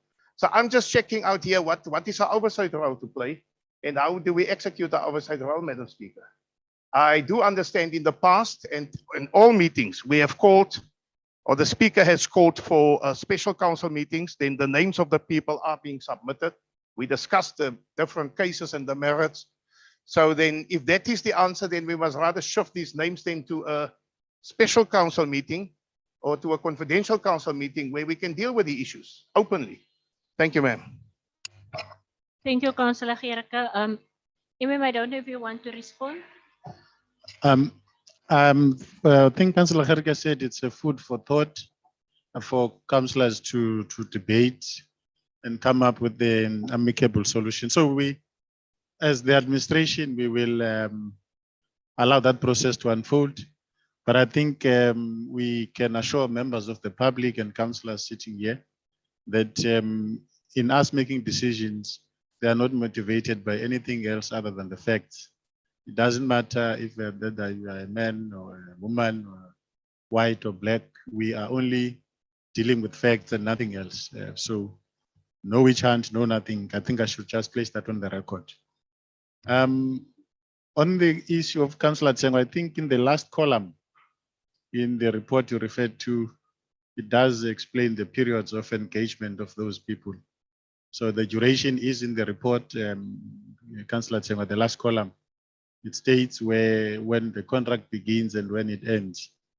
In terms of areas, we do explain where George, Swartfley, De Hoek, Bito, Neisner. I'm not sure if you want the names of the people that have been employed. I don't think that should be a difficult thing because you should know who you are employing, because we even bring people to the chambers to present them to council when they're employed. So it's not a problem. It's just that Trix will have to maybe with your committee and your portfolio head, maybe also look at it from that perspective. We might need advices from the responsible committee to look at whether or not this is necessary. Yes, Speaker, Councillor Chava is correct. No, we're not looking at one component of discipline because there are corrective measures. We consider a lot of alternative dispute resolution mechanisms. We don't just follow one line. So you will hear from a lot of people that there's been a lot of sessions where we sat with people, resolved a lot of matters without going through formal disciplinary processes. So we consider all the available avenues. We also believe in the principle or philosophy that discipline is for correcting. So we try and correct, but if people have committed offenses that are dismissible, those sanctions are not ours. Those are the sanctions agreed to in the code that everybody has signed. So for instance, if a person has stolen municipal property, be it money or anything, there's no correction there. There is a clear sanction that is contained in the code. So we can't say don't steal again, 2 million of the municipality. We can't do that. Those are dismissible offenses and we must report them to the SAPS as well. So it's a whole suite of interventions that we do. Thank you. Thank you very much, Imam. Councillor De Vries, you will be the last person to speak on this item. Thank you very much, Speaker. I just want to make a comment and perhaps something for consideration by the governance committee. And this is the issue about the information. Now, I'm not saying this council, but in other councils, the Public Act are being used, in fact, even to withhold information from councillors. And I think that as other councillors have expressed that in terms of our oversight role, information have to be made available. And I think that we have option where there's a need for confidentiality to have part of the agenda in committee. But also I would suggest that the governance committee have a look at, because perhaps these discussions and oversight can also take place within the human resource or corporate committee, where they can have more comprehensive discussions in this matter. So when it comes to council, that it's more in executive form. So that will also expedite the discussions and assist us to manage our time in council. Thank you. Thank you, Councillor De Vries. Councillor De Vries, where in the world are you? I see your virtual background is quite interesting. Dis hier die Rooibrug in Nyasna nie. No, I am in Nyasna, speaker. I just have a venue that I'm hiring, so I'm just blurring it out. Thank you. No, that was just on a lighter note, Councillor De Vries. Councillors, the report is for noting. Do I have a proposer and a seconder? Councillor Iona? Yes, ma'am. I just, Madam Speaker, I would just like to sort of emphasize that if we look at the size of this organization and the small staff turnover that I don't really have the figures with me, so I don't think this is even a 1% turnover that we've had, which indicates that something is being done 100% right at this municipality or this organization, because people stay and they two have resigned and two have retired, which is wonderful to actually know that. And then and then I also have to emphasize that we are working with human beings. People make mistakes, but the discipline that this organization is basically implementing is the disciplinary actions are still fair, and every employer that has gets the opportunity to basically to prove otherwise, or to prove their innocence and make things better. Then I also need to emphasize the EHP programs that this municipality is basically involving all staff is actually recommendable to other municipalities, because last year I can remember we had it was financial programs, it was programs on how to conduct yourself in the work environment, how to sort of handle the COVID situation, and it goes on, and I think there's a long list. I don't have that list with me now at the moment. So we really take care of our staff in every way that is possible, but we need to have disciplined a disciplined environment, and I must say that what's happening in this municipality is actually wonderful. The differences that we make when it comes to appointments in other towns where we have a lot of poverty that's going is also something that we need to applaud. So as far as the standing item is concerned, I want to really applaud the MM and my department regarding the work that goes into this report. But then I want us to sort of take note of this report and accept this report as it is. Thank you so much. Thank you. Is there a seconder? Thank you, Councillor Lamborghini. Councillors, if I look at the time, we will break for lunch at 1:15, and then we will be back by 1:45. So let's see how far we can get in the next few minutes. Our next report is section A. That is reports from the speaker. There we've got A1 and A2. In A1, to the administration, this is just semantics, but there's just a spelling mistake. December is not spelled like that. Are there any questions on that report? If you were present the previous term from September until December and it's not been recorded, Alderman Gericke. Yeah, just one question, Speaker. Mr. MM, through the Speaker, Mayor, there was a handover report at the end of the last term.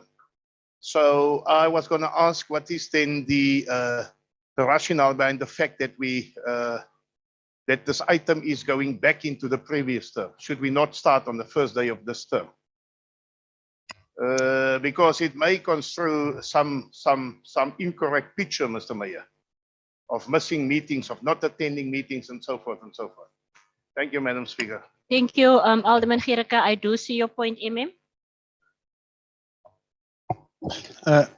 Speaker, we are required to submit certain reports over a certain time. And I do note the issue being raised by Councillor Gerge, but for completeness, we have to report to council on all the activities. We will be able to manage anything that may probably come from the other term to affect this one. The handover reports were submitted in September, which explained everything that has been done in the previous term. And I think the councillors, all of them sitting here, do have those handover reports.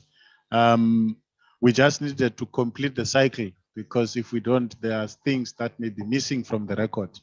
So some of them is to ensure that our record is complete, so that when we are audited, there are no missing months in the life of council. But if there are issues, Councillor Gerge, that through Speaker, that come out, we will be able to manage them. Thank you. Thank you. And the next report is the same.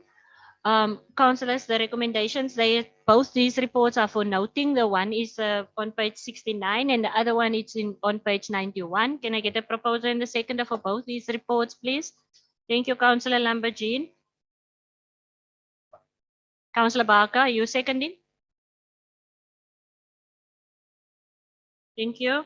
Then section B, reports from the Executive Mayor. This is B1. Our section 52 report. You will find that report on pages 97. Mayor. Thank you, Madam Speaker. Colleagues, as usual, this is one of the compliance matters. And whenever there are fluctuations in the budget, for the better or worst, I need to come and report to council. I hereby then table this for council to take note of the section 52 report. Thank you.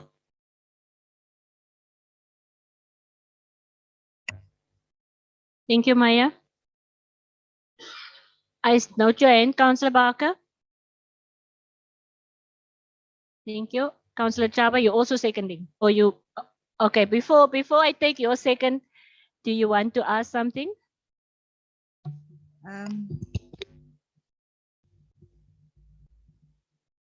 Thank you, Mayor, for presenting this report to us as per the regulation.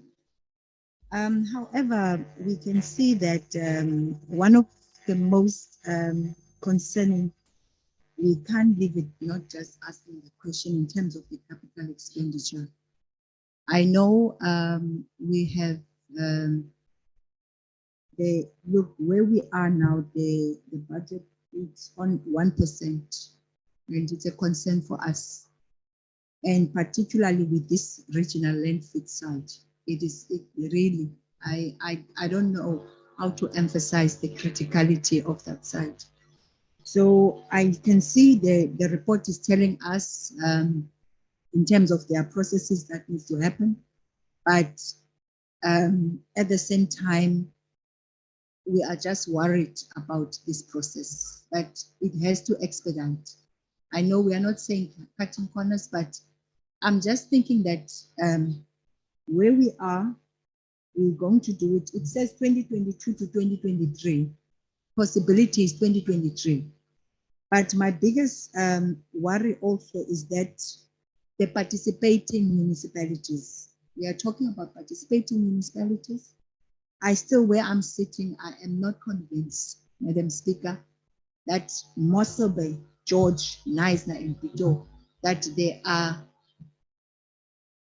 contracts that are in place because we are also talking about taking the loan of 60 million, but the contracts are in place, monies has been ring-fenced, so that we know when we are moving here, we are moving that everything, will be working. We don't want anything, because we also, time is not on our side about this project. So I wish that these participating municipalities, well, the MM is going to give us maybe an update to say how far it is. But that 1%, I'm saying maybe also other projects, because I'm sure there are other projects. It's a pity, because if we could have went to a stretch session, maybe you would giving us more. But here we are dealing with a report that we want to know how it's happening in terms of the capital expenditure. Thank you, Councillor Lechaba. Before I allow other hands, can you just write down the questions, because I've got Councillor Tauti also, and then the mayor, and or let me first take Councillor Chengwa and then the mayor. So it's Councillor Tauti now. Thank you, Mayor. Not Mayor, Speaker. Speaker, no, I would like to add on to what Councillor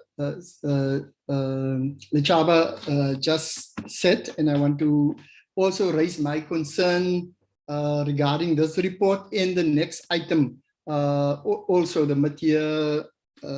mid-year report, which is the next item. In the next item, I know it's stated there that it's 1.5% which is spent on the capital expenditure for the first half of the year, meaning that there's nearly 98% left in the next 6 months to be implemented. Now, I know certain there's a lot of reasons, most probably, for it. We had to go out on tender and all those kind of things which take place. But my big concern is that we won't be able to spend this money. I would like to hear from the municipal manager whether it will be really viable and whether we will spend this capital budget in this next 6 months. Not 6 months, we're already in the 7th month. So there's actually about 5 months left to spend this money, whether we will be able to do that. And then there's also another concern which I have. I've noticed since it's not my first time at Eden District Municipality. I was here many years ago, but I'm back now after many, many years. But I've also noticed that the post for our employees and our councillor expenditure is quite high. There's a certain norm for it. I'm not so much worried about the councillors' expenditure. It's within the norm. But if you look at the employees, then I'm a bit worried. We way over the norm. And further on in this agenda, there's an item where we want to appoint someone, create another post. And I'm really, as a councillor who's supposed to do my oversight role in this municipality too, I'm worried that we with this new post also to be filled, we will ons gaan dit nog meer verder die norm oorskry. I don't know how to explain it properly in English now, but it's concerns, and I'm worried, and I really would like the municipal manager to om my gerus te stel as a new councillor that I'm unnecessarily worried about this report, and it's the first 6 months and everything will be in order. But I don't know if it will be in order to spend that amount of money in the next 6 months. It might be a problem. Then also I noticed, but we can't do anything about it because there was a budget process last year with the previous council. I also noticed that there's, like, for instance, a lot of money being spent on furniture for certain officials, office furniture and so on. But maybe in this budget process, I hope we won't find any more money being wasted on office furniture for officials. I know some municipalities, as soon as there's a new mayor or new official, then we had to spend like thousands of rand on new office furniture, and it's really a waste sometime of money. Speaker, that's all. I'm going to just stop there. If the municipal manager then can answer me on those three, mostly those three concerns which I have. Thank you. Your Councillor Tauti, Councillor Chengwa. Okay. Yes, Councillor, and then I will allow the mayor, and then the MM is going to respond. If there are no other hands. I just forgot the data's analysis. I think like now we are getting the fires left and right. How are we managing this situation? Because it means that we are running at a loss more and more. So what is the process? What is the progress on that side? Because really it's growing, and we have to do something about this data analysis, the management of that. Mayor? Thank you, Madam Speaker.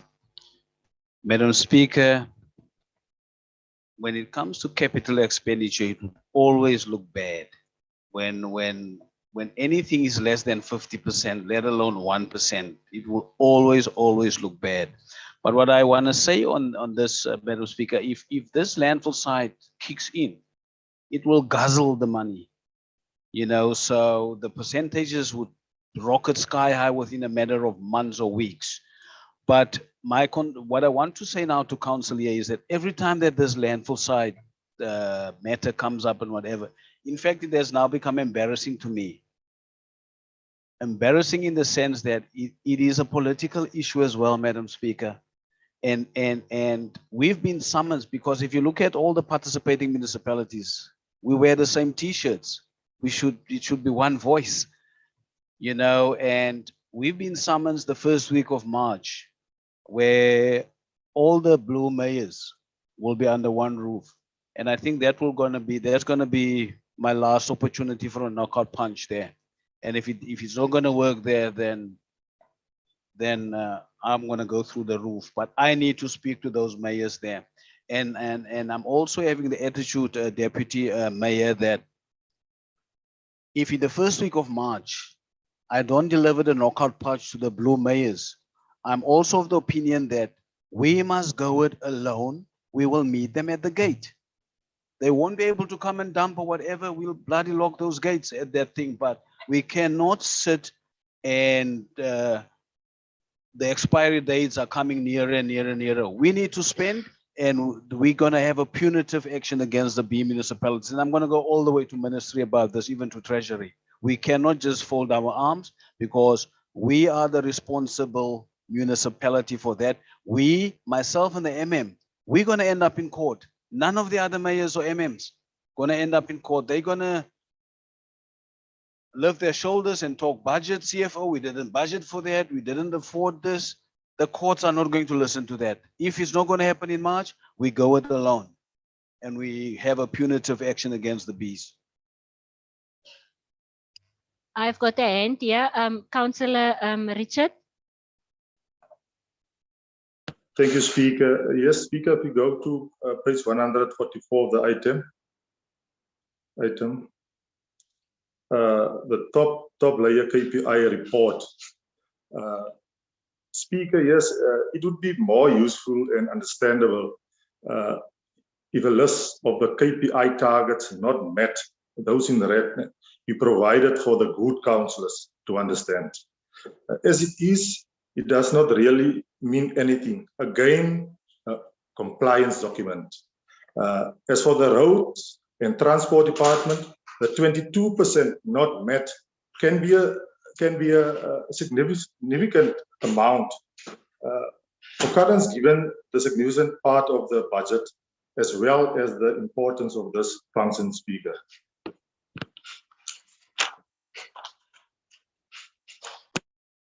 Thank you, Speaker. Thank you, Councillor Hector. Alderman Gericke and then Alderman de Vries. Speaker, thank you. Mr. Mayor, just clarity, please. The landfill site has been decided in good faith, if I'm correct. And we had the buy-in of various other municipalities. And in some instances, we had commitments. from their side. This landfill site is in the best interest of this region and its citizens, because when we approved and workshopped the landfill site, we had the future in mind. Is it not, Mr. Mayor? We did future planning. So I'm just worried if you were talking about the blue mayors. Fine, you are the majority in the district, but I'm worried if we ain't going to enter into a lengthy litigation process, court cases and so on, to compel other mayors or municipalities to become party to this.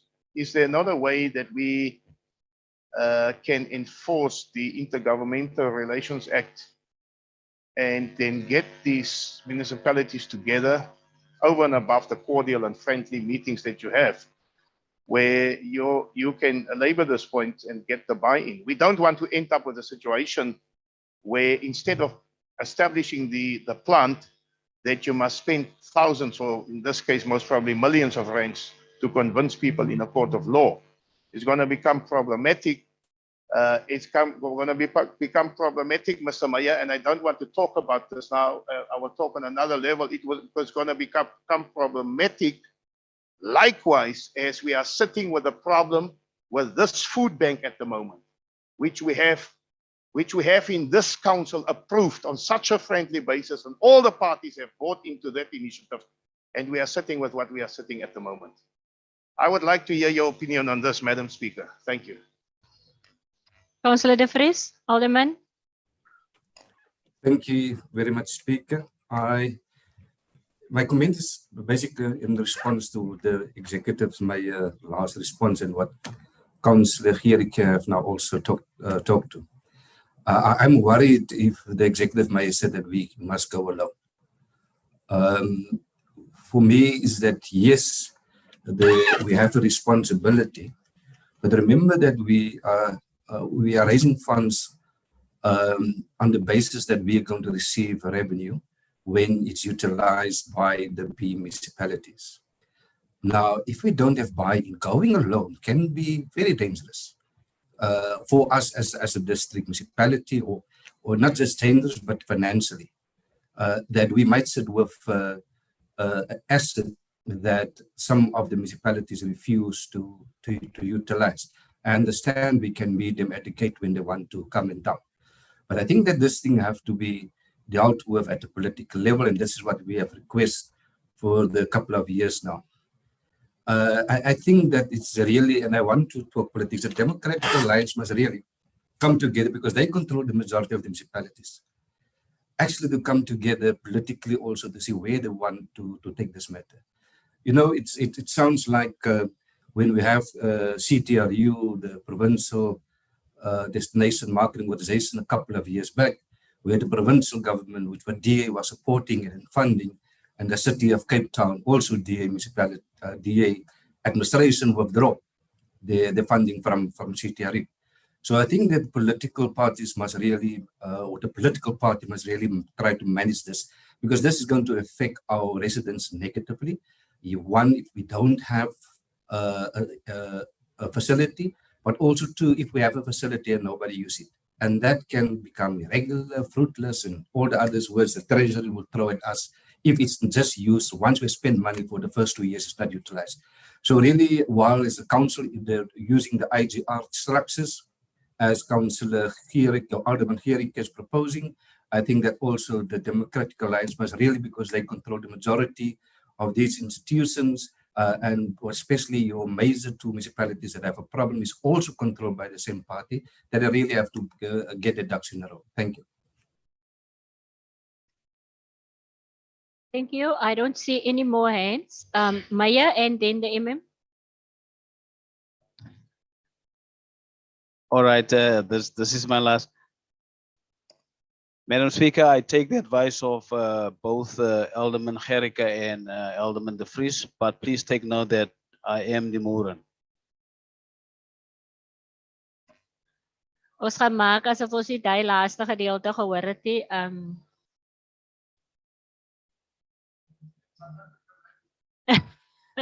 MM. Thank you, Speaker. Let's start with the regional waste facility.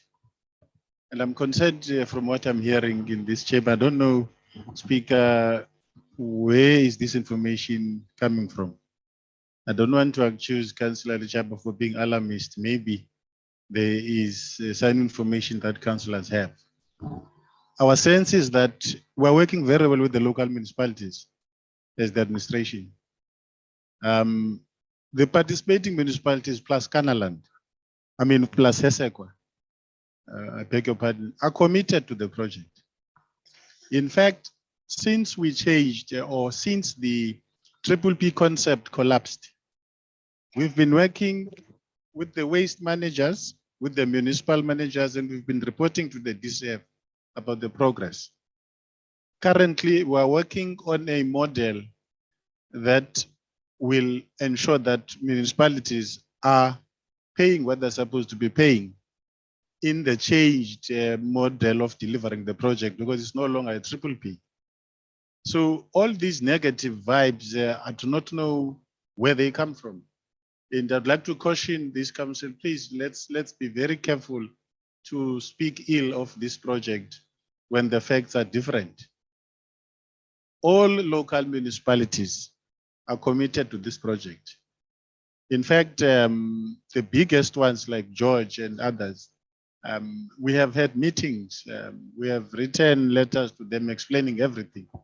As the accounting officer looking after this project and working with the rest of the people, we all know that the participating municipalities have no other choice, because the authority that gives the licenses for waste is not going to give another waste license for a landfill site in this region.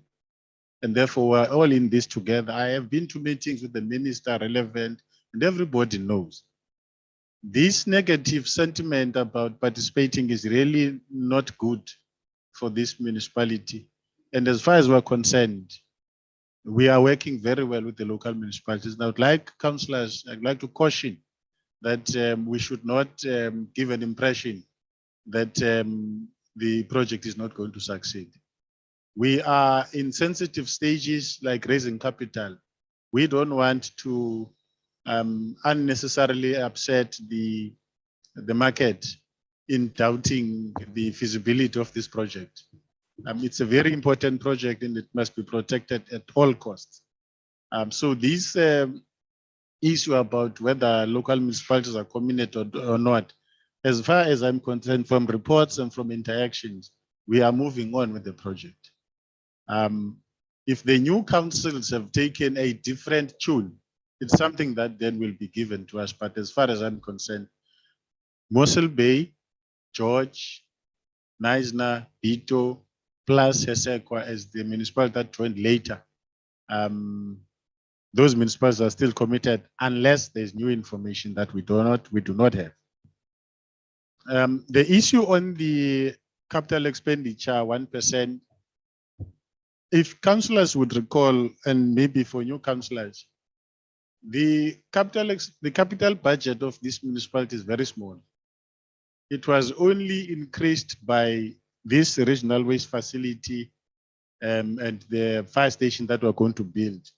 But if you take away the regional waste facility, which is one project, and the fire station, and we are probably 99% in terms of our expenditure that we normally do. But if you look at the program for the delivery of the regional waste facility, it's clear that we will not spend the whole original budget during this financial year. That is why we'll be submitting an adjustments budget to accommodate the process that is depicted in the reports. Because the process for regional waste facility is advanced, but the actual construction will necessitate a change in the budget, which we will deal with the adjustments budget. I'm going to ask the CFO to give you more detail on that.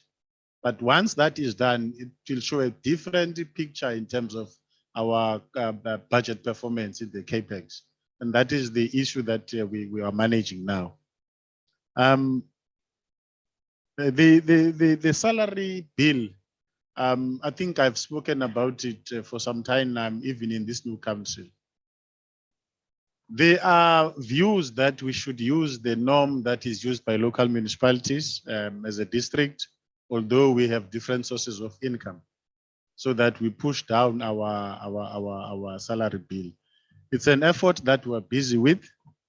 And although we don't believe that we should be treated like local municipalities, that's our goal, because the situation that we have is similar to the provincial government and the national government.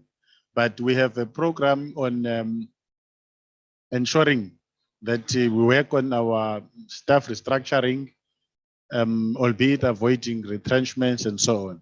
So that matter we are attending to. The new post that we're proposing is not going to be an added post to the current budget. We have freezed a lot of positions. We cannot put in another strain on the budget. We're working in a format that will ensure that if this is approved by council today, when it is implemented, does not add another burden on the budget. It may mean a lot of things, including scrapping other positions that are existing now, but we'll ensure that there is no additional expenditure on the salary bill more than is necessary. In terms of small items like furniture, we do have a budget for small capital items on an annual basis, but we manage that. It always depends from the needs.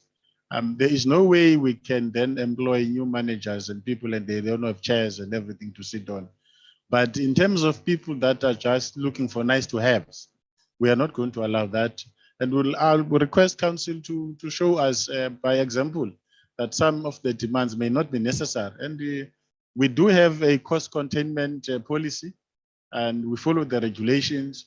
We do not spend unnecessarily, but sometimes the requests come from councillors themselves, for instance, asking for certain things like furniture and all that, but we're managing that.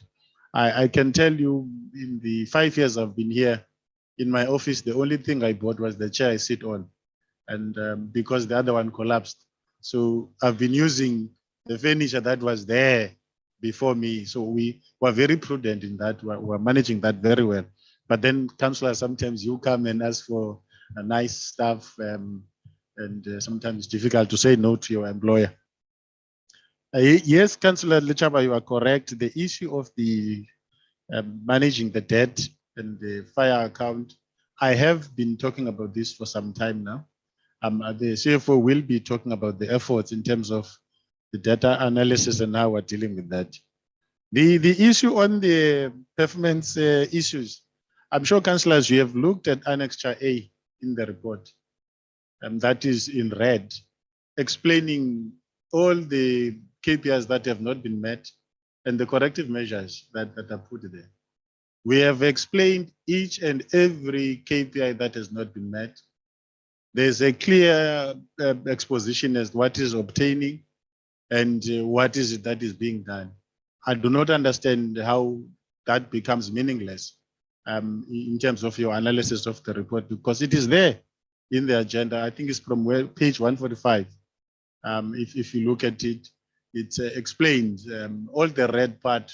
There's a corrective measure that has been put there, explaining what is the KPI, why the situation is like that, what is being done about that. I think that report is quite comprehensive, and I would invite councillors to look at the Annexure A, because it explains everything that the councillor was asking.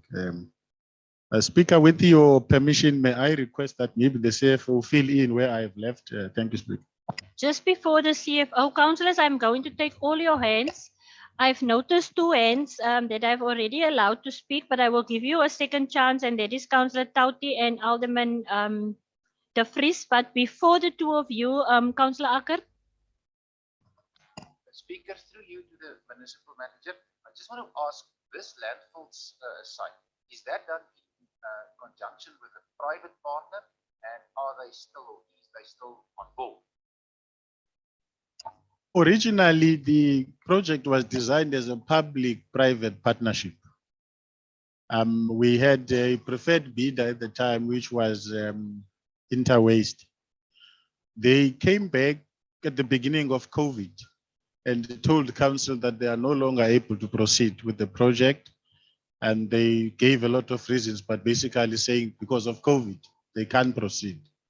We then had interactions with national and provincial treasury. We came back to council. It was resolved that we should then, the whole process of the Triple P must be aborted. And it was aborted by way of council resolution. We're then mandated to start a new process where the municipality, that is now Garden Route District Municipality, raises its own capital from the markets, build the facility as your own, and then have an arrangement that the users ensure that the users pay off the debt that has been raised to build the asset. Now, there is no private partner now. The asset belongs to the municipality for the use of local municipalities, built from own funds, which has worked out quite substantially lower than the Triple P. The original price tag from the Triple P was, if you read the papers, just over R1 billion. With the current model, the project will be costing just above 250 million. And that money will be raised from the markets. We are now finalizing the model because we have changed from Triple P, the model for how the local municipalities will be repaying. And they are working with us in that process. We also have a bylaw on how this municipality can enforce its repayments from the local municipalities, and everybody is aware about that. So it will be our asset.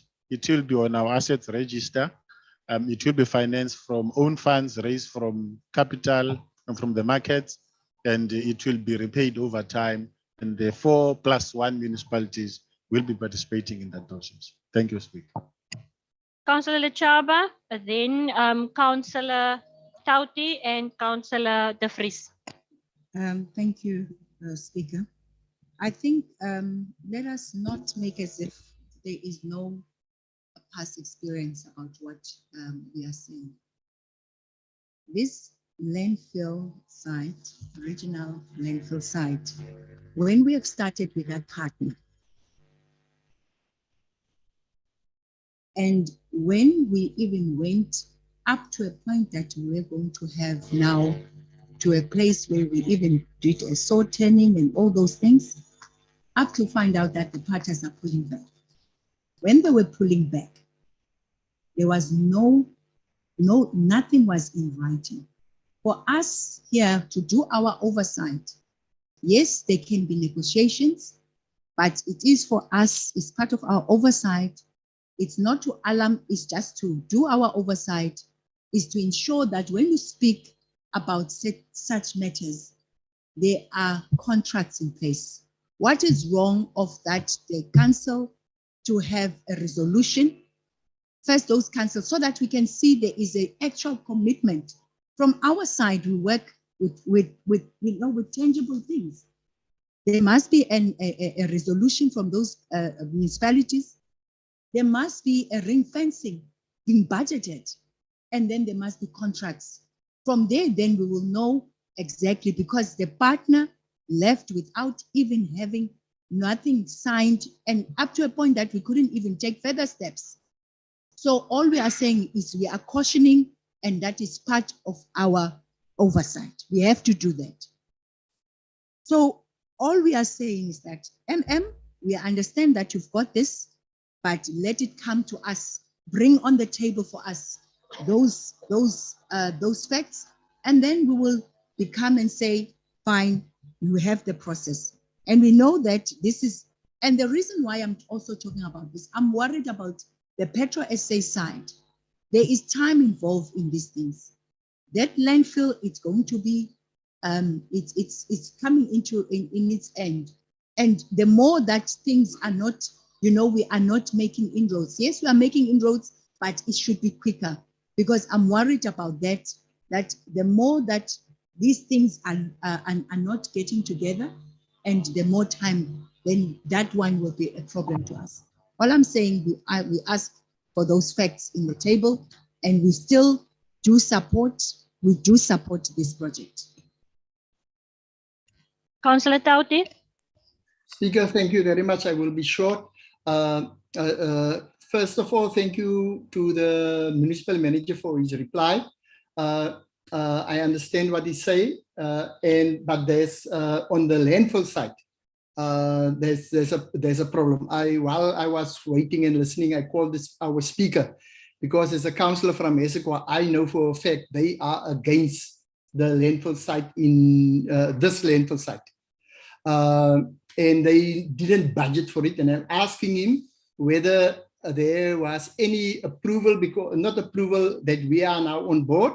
And he said he's totally not aware of that. There's no decision about it and so on. And he also said that they didn't budget for it. And the reason why I'm asking this, because I want to push them to budget for the landfill site. Otherwise, we are going to sit with big problems also in Esekwa. The current landfill site in Esekwa is in my ward, and it is a problem. And but we are not moving forward. I would like and suggest to the municipal manager that he must try and get something on paper for me or for us regarding municipalities who said they are on board. If Esekwa say they are on board, don't let the official tell us no, we are now on board. Let us get it on paper and see how much they budget for it. Because as councillor, and like the speaker also now said, he's not aware of anything like that. Thank you very much, Madam Speaker. Thank you, Councillor Tauti. Alderman De Vries. Speaker, I'm going to be brief. Thank you for the MM for the assurance that he was given in terms of the processes. But I just want to say is that my comment, and I think that of Councillor or Alderman Gerike, was in response to the executive mayor who raised alarm when he made a statement that if it's not concluded, we will go alone. So I didn't have any other information. My response was that of the statement of the executive mayor. But thank you very much for the update. Thank you, Councillor De Vries. I've also gave him permission. He is not going to return to the meeting after lunch. If the administration can just make a note of that. MM. Thank you, Speaker.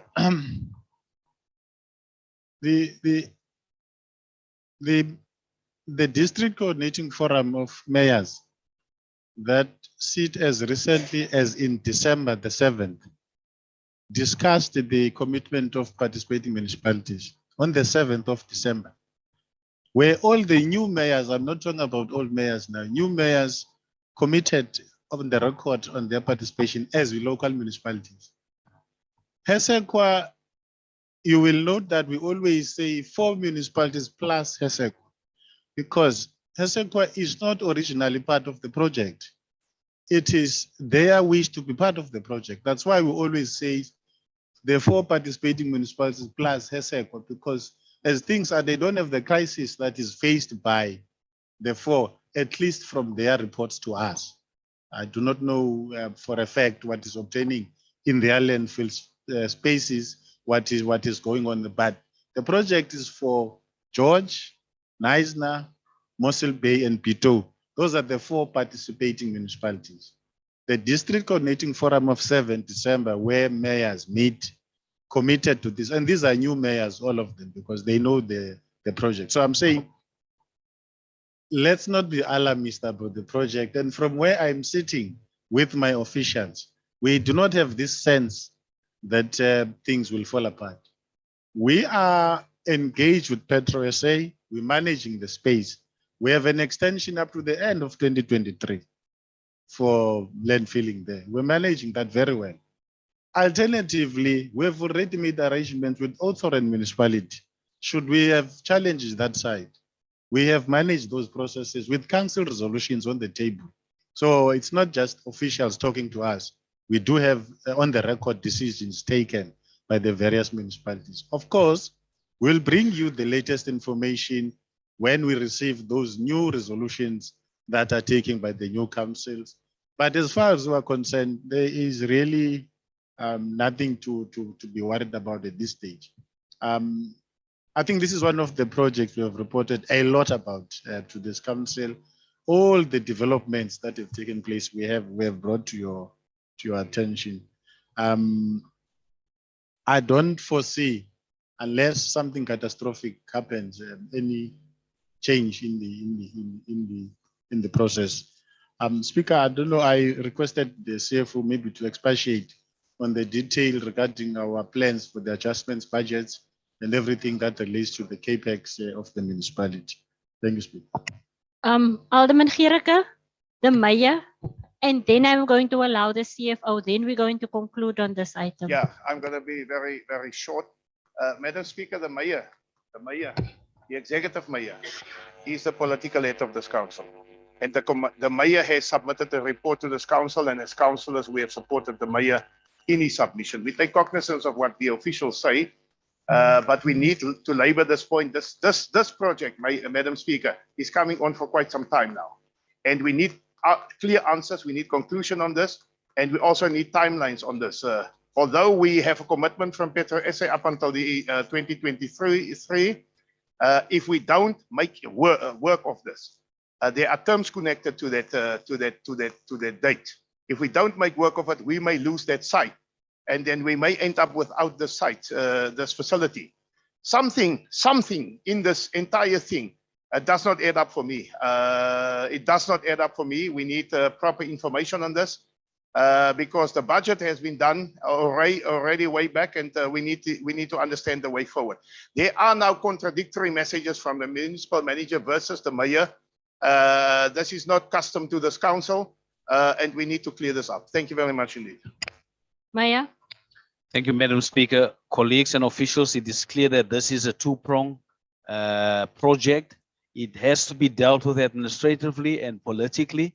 And I'm saying I'm dealing with this politically, and we need to make sure that those processes are parallel. Politically, we do have another feeling, and administratively, good luck to you, MM. But politically, I am not happy politically. I am not happy politically. And this is the thing that I will deal with, MM. It is not putting you on the spot. It is a political matter because some of the councillors here are from those municipalities that are participating, and the vibe there is different. Politically, it is different. So I'm going to lead this politically, and I will report accordingly. I propose, Madam Speaker, that we go ahead and we will update council regarding the landfill site. And even you, CFO, don't give us details now on the landfill site or whatever. We have it about the landfill site. Thank you. Thank you very much, Mayor. Can I get a seconder for the mayor's proposal? Thank you, Councillor Barker. Councillors, we need to deal with B1 under section B, but that we will do when we come back from lunch at 2 o'clock, please. We're going to break for lunch now, and we will be back at 2, please, promptly, 2 o'clock. Then we will start at B2 under section B. Thank you.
Councillors, I'm just going to do a roll call.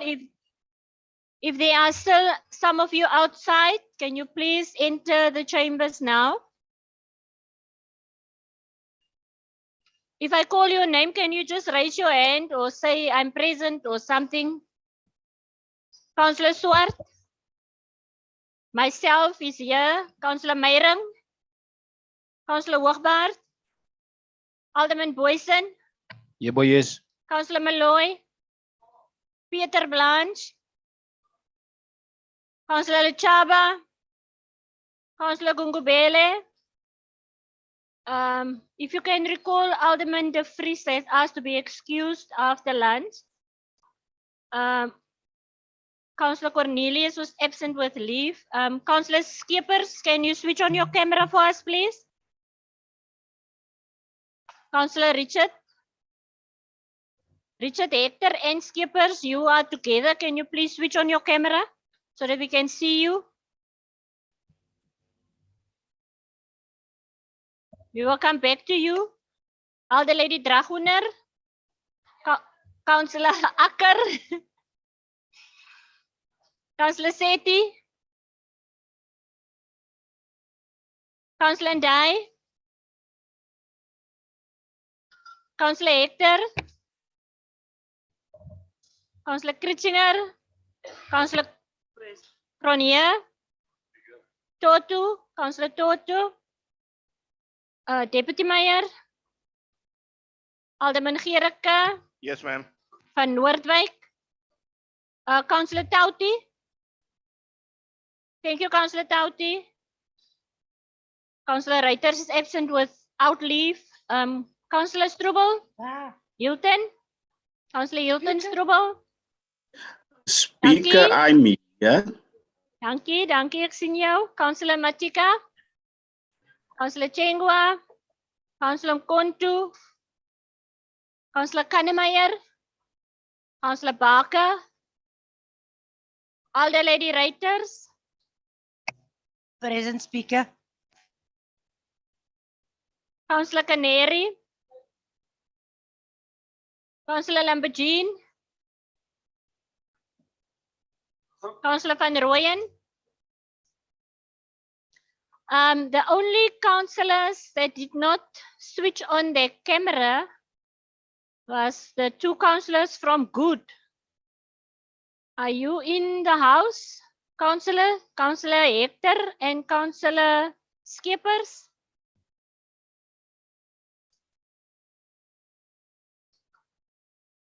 Councillors, we will proceed. Councillor Lambergine.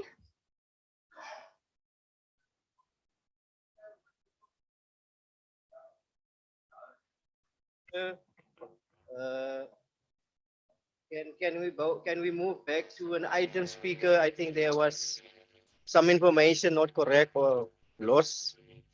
With your permission, can we move back to that item, please? Which item? Yes. Which item? Item 9.2. Is that the minutes of? Yes, Madam Wait, Speaker. wait. It's the minutes of the council meeting of the 12th of January. Please, Madam Speaker, for me it's very important that we have to mention this. Proceed, Chair. Speaker, just one small thing, Speaker. I just want us to add Councillor Swart to the MPEC committee. I think from my side, it was just an oversight not to mention Councillor Swart as part of the MPEC committee. Thank you And very that is much, on Speaker. page 46, 46. if I can recall. 46, Speaker. Yes. Thank you. Councillors, you. can we go with that amendment?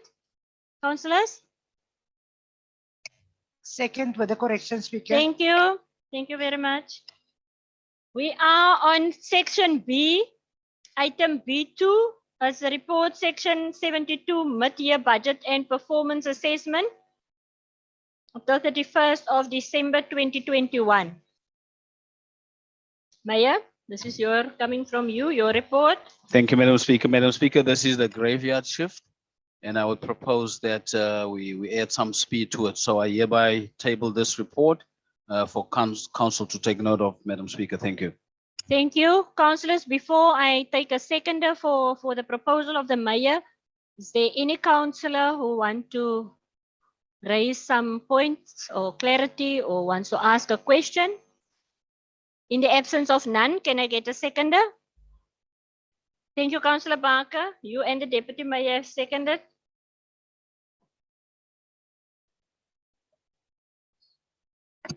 Councillor Lechaba.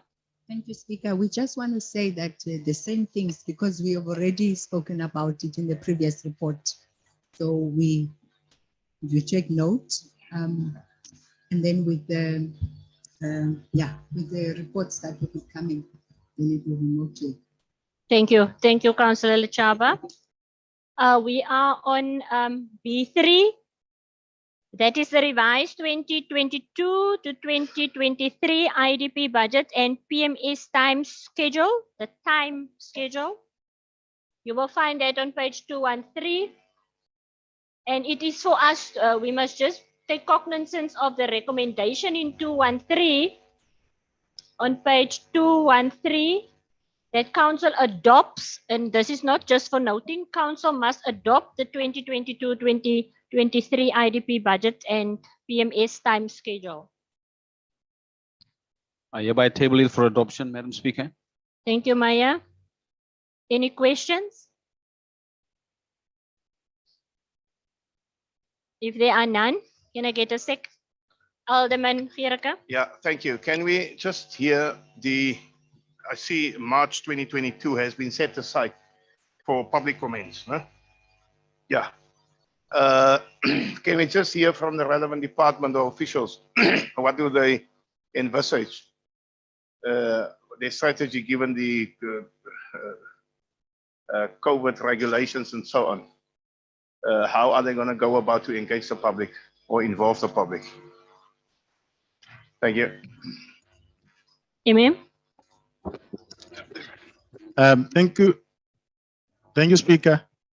Since the COVID started, we have had to rely heavily on the other strategies in terms of public participation. We will use our social media platforms. We'll use the local radio stations, our notice boards, and everything that is available to us. Before COVID, it was always an arrangement that we will have those rep forums. We anticipate that by March, we will be allowed to have those large gatherings for IDP rep forums. And if not, we will have to manage considering the allowable restrictions in terms of how we organize our public meetings. It is indeed a limitation for proper public participation processes, but it's a limitation that is understood by everybody. But we'll make sure that we do as far as we can in terms of engaging the members of the public. But our calculation is that if nothing comes, no new variant or something like that, and the majority of the people are actually vaccinated, we might have those open IDP rep forums for the ward committees, the stakeholders, and everybody that normally attend in open meetings. Thank you, Speaker. Thank you. Can I then get a seconder? Thank you, Councillor Barker. We're proceeding to section C. This is the reports from the Office of the Municipal Manager. C1 is adjustment on the service delivery and budget implementation plan of 2021-2022.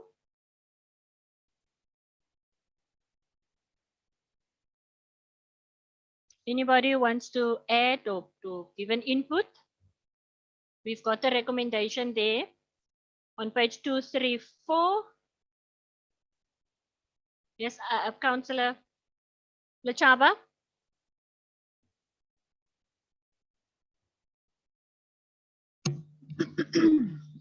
Thank you, Speaker.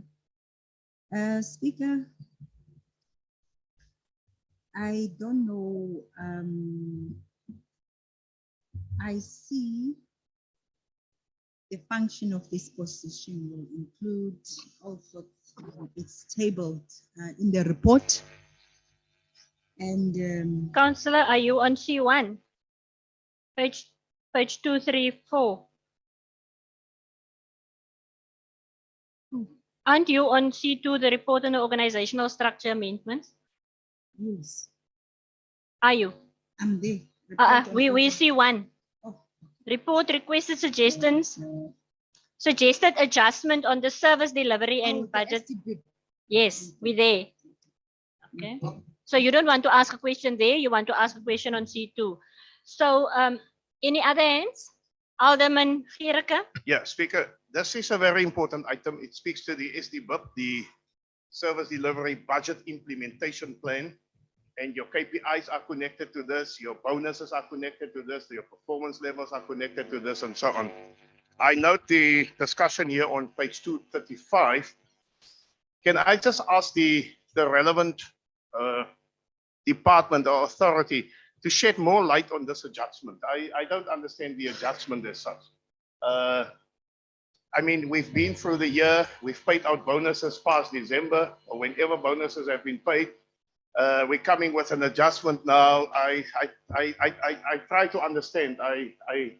Can somebody just enlighten me on this, please? Thank you.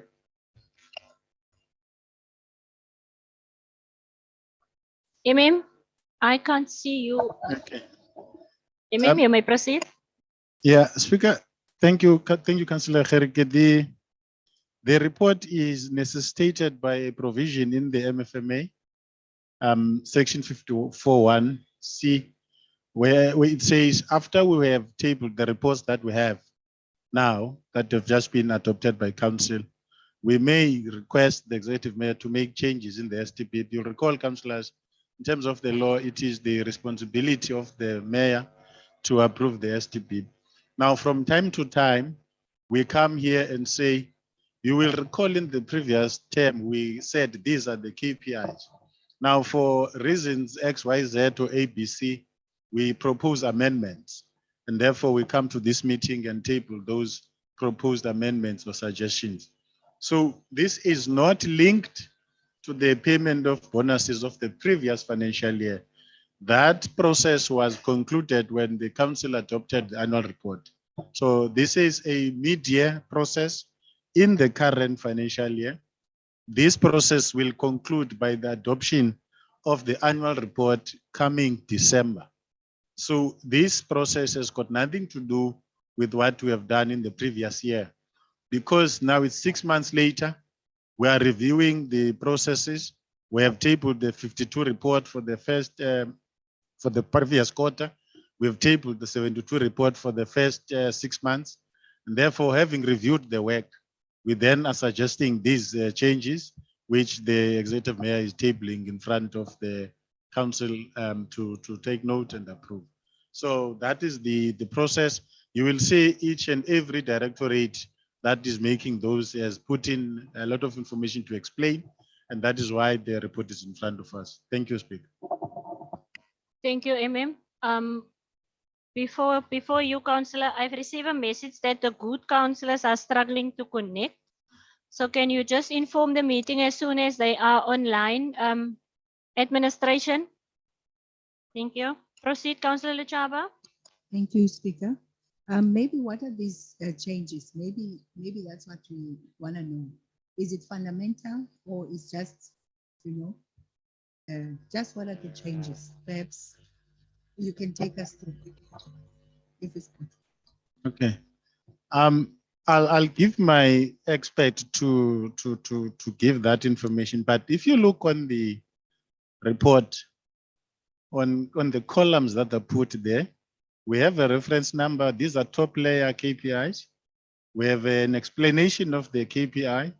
We have a unit of measurement. We link it to the strategic objective. We give it a target number. Then we give you what are the changes that are being proposed. And then we give an explanation why those changes are being proposed. So let's take the first one, Councillor Lichaba, through your speaker. It says the KPI must be adjusted to reflect a quarterly submission. And the target must be adjusted to read 4. So it then tells you that's what the change must be made, and it then tells you the individual performance must run parallel with the quarterly reviews process of the municipality. That's the explanation. So if you read the report, all of them, they give you that information. What is the change? What is the reason? So those are the columns that we have. But with your permission, Speaker, I would like to request Mr. Loliwe maybe to add from what I've said. May proceed. Thank you, Speaker. I think the MM is correct. Maybe to give council some comfort, I think it's only 3 KPIs where the target has changed. This is not change, is on the targets that the respective directorate must meet. Basically, the bulk of the changes are in the planning department. You would note that it's only the strategic objectives. We're just aligning our strategic objectives to the provincial ones, not the national ones. For an example, if you look on page 239, TL43, we're only changing the strategic objective, which is local economic development, to align it with our IDP, because on our IDP, that particular strategic objective read as growth and inclusive district economy. So those are basically the changes. And where there is a change in a target, I think then the council should be worried. I can take you through to those where there are changes in the target itself, which is measured. That is TL, I think the MM has explained TL4. The next one is TL28. The target there was 0. We are increasing that target to 1 because you cannot have a target of 0. So that is the only one where there is a change in target. I don't see any other KPI. What we've done as well, as we review our SDB, we've picked up there are 1 or 2 KPIs that are not strategic in nature. So those KPIs like TL15 and TL15 that I can see in front of me now, and TL45. We are moving them away from the top layer SDB to the departmental, because in nature, they are not strategic. They just measure the attendance of meetings. So we decided to move those. The other KPI that you might have interest on, because I was expecting a question on that, is TL57. Is the regraveling. The target there was 3.38. We are reducing that to 15.72. And there is a reason for that reduction, because when this SDP was prepared, it was prepared on the assumption that the provincial department approved 30.38 kilometers of roads to be regraveled. But because of various reasons, including the lack of insufficient borrow pits, they had to relook at that KPI, and they've reduced the target to 15.72, and it's outside our control. It's a provincial target, which we must just meet. So that is the only one. I think that is only those 3 that had an impact on the target that must be achieved. Thank you, Speaker. Yes, Councillor Lechawa. Then Speaker, thank you for that explanation. But I think going to our strategy session, we have to relook in terms of the unit of measurement, because I think just to have a report submitted being a measure, I don't think it's from where, maybe from administration, but from where I'm coming from, I think it's a measurement that I don't know how strategic is that. For instance, or making an example, the number of meeting coordinated and attended. If we're making those as a unit of measurement, I think, but it's something I'm saying, it is here now, but it's something that we need to consider. I know some, they need not to be in a high level, but at least some activity that is a bit profound, so that, I mean, we are talking about KPIs here.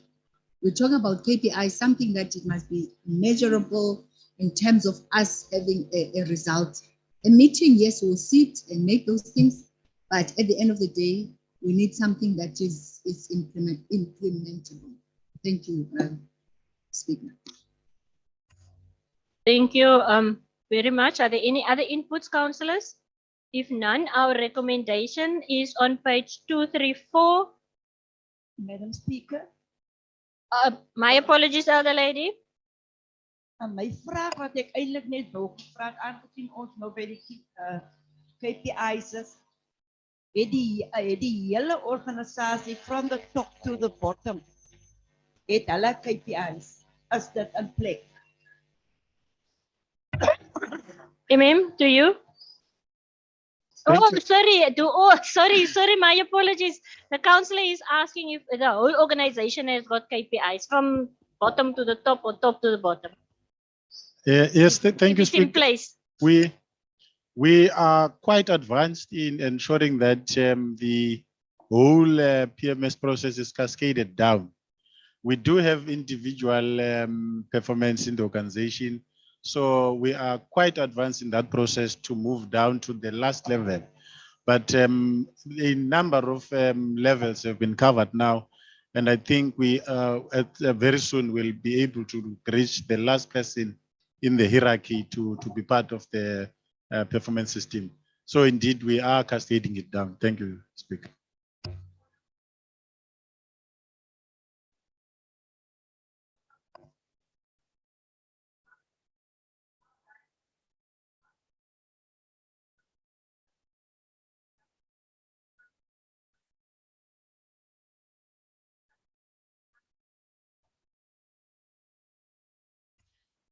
Hayi somlomunyanisile uceba sizawuqinisekisa uba wonke amaxesha siyayizisa ingcaciso yawo wonke umntu othi abe inxalenye yale nkqubo, sizokwazi uba wonke umntu ayazi uba sindawuni na.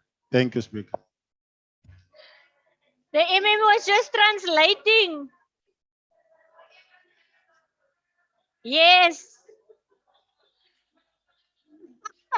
Now, just for clarity, elder lady, the MM was taking over the job of Bonesile there at the back. He was translating die Afrikaanse gedeelte wat u nou net gesê het. Hy antwoord u nie, moenie worry nie.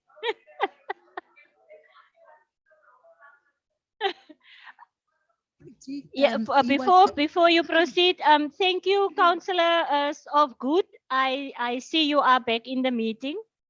Thank you for joining us again. Councillor Lechaba? On a point of clarity, he was responding. Oh, he was responding. Yes. Oh, but next time, MM, can we leave it to Bonesile that we are not confused? Is it right to speak? No, I know, but it's I'm used to him not speaking his mother tongue. He's speaking English, so I was assuming that the MM was translating. My apologies, MM. Alderman. No, what the MM is doing is just making it more clearer to Councillor Chengwa. Thank you. Oh, that's just on a lighter note. Thank you. Councillor Chengwa. So can we proceed, councillors? There is no points of clarities or hands anymore. It's for approval on page 234. We're not noting, we approve. Yes, Madam Speaker, I would like to recommend that we adopt the recommendation for this item. Thank you very much. Thank you. Is there a seconder? Is there a seconder for Councillor Iona? Thank you, Councillor Terblanche. Councillor Elder Lady Reiters and Councillor Barker. Permission is granted for you if you want to leave, but you are going to join us via Zoom. Yes. Thank you. The next one is C2. I think Councillor Lechaba, this is where you want to ask your question of previously. Is it fine? Okay. Yes, I see you, Councillor Matika. afternoon, Speaker. Speaker, mine on this item, just wanted to check first now, what's the rush of having amending organized structures just for one post? As one of the background is saying that when we go to the budget, we need to budget for this post. So I will ask us for us to review the entire organogram of the municipality. That's when we will see which portfolios and which positions we need to cut if we have to go with this one. Thank you very much. Imam, did you get that? Yes, Speaker, maybe if I may respond, indeed, the councillor is correct. We will be bringing the entire organogram to council for review. However, this has been determined by myself to be an urgent matter that must be addressed singularly. And then I have discussed with the executive mayor why, as we explained in the report. I have previously already answered the issue of the budget, that there is no further strain that is going to be put on the budget to fund this project. It's not going to be an additional cost, and we'll make sure that should the time for implementation arrive, that it is funded within the current salary bill. Thank you, Speaker. Councillor Chaba? Thank you. Firstly, I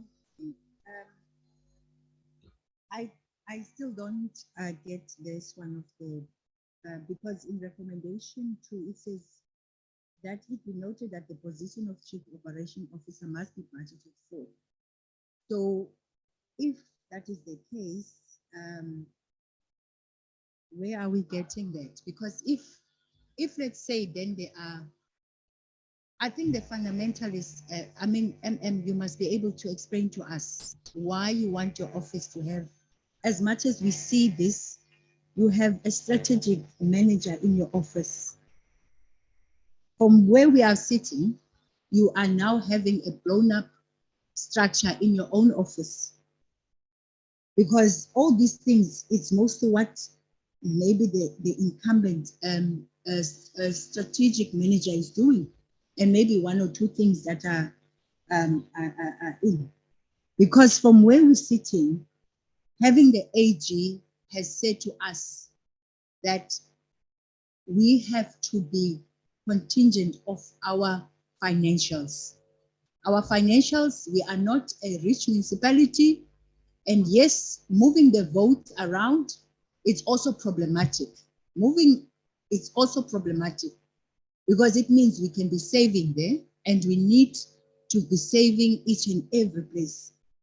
So maybe you must take us into confidence why this post, why Chief Operation Officer, because in fact, that post, you find it in companies that their revenue is in billions and billions and billions because of the structure. Now we are finding ourselves having a bloated structure already. We're having a bloated structure. If you can compare the structure that we are having and compare it relatively to B municipalities, to C municipalities, and most importantly, with the revenue that we're having, it is not matching. So what we are being requested at this moment in time, with all the projects that needs to happen, if then we have had all those projects, you know, we have the resort, we have the landfill, there's so much activities. At this moment in time, there's not so much activities to justify to having a chief operations officer. So from our side, this move, it's to preempt, because maybe perhaps when we are bigger, but at this moment in time, it doesn't speak to the revenue that we are carrying. Because we must be seen already, our bulk of our budget is going to salaries and remuneration. And for us to be able to be moving that, and again, we're still appointing, as much as we are moving, no, we need to be put us into confidence why this, because from where we're sitting, we are not understanding of this piece. Please make notes of the questions. It's going to be Councillor Hector, Alderman Gericke, and the Mayor. Thank you, Speaker.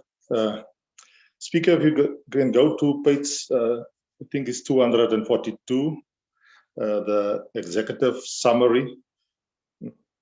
We noticed there that the has assessed the functions and operations of the municipality. What does this mean, and what changed that this position is justified after 5 years? The term of the the current is at the end, and yet this made such a decision or determination. Already there's a strategic manager in the office of the clearly there are other reasons than capacity for the appointment of the COO. The item states that there will be no extra financial burden on the municipality. My question is the municipality paying a salary or not? This sounds like misleading, Council, Speaker. I'm waiting for the answers from the please. Thank you. Thank you, Councillor Hector. Alderman Gericke. Yeah, Speaker, thank you. There's a lot of concerns with regard to this item. First and foremost, the incumbent is not certain whether he will be afforded this position again when the interviews will be conducted, first and foremost. So it brings us to this point that the incumbent must wait. His term will expire within 2 months, I think, and then the position is already out for advertisement and to be considered.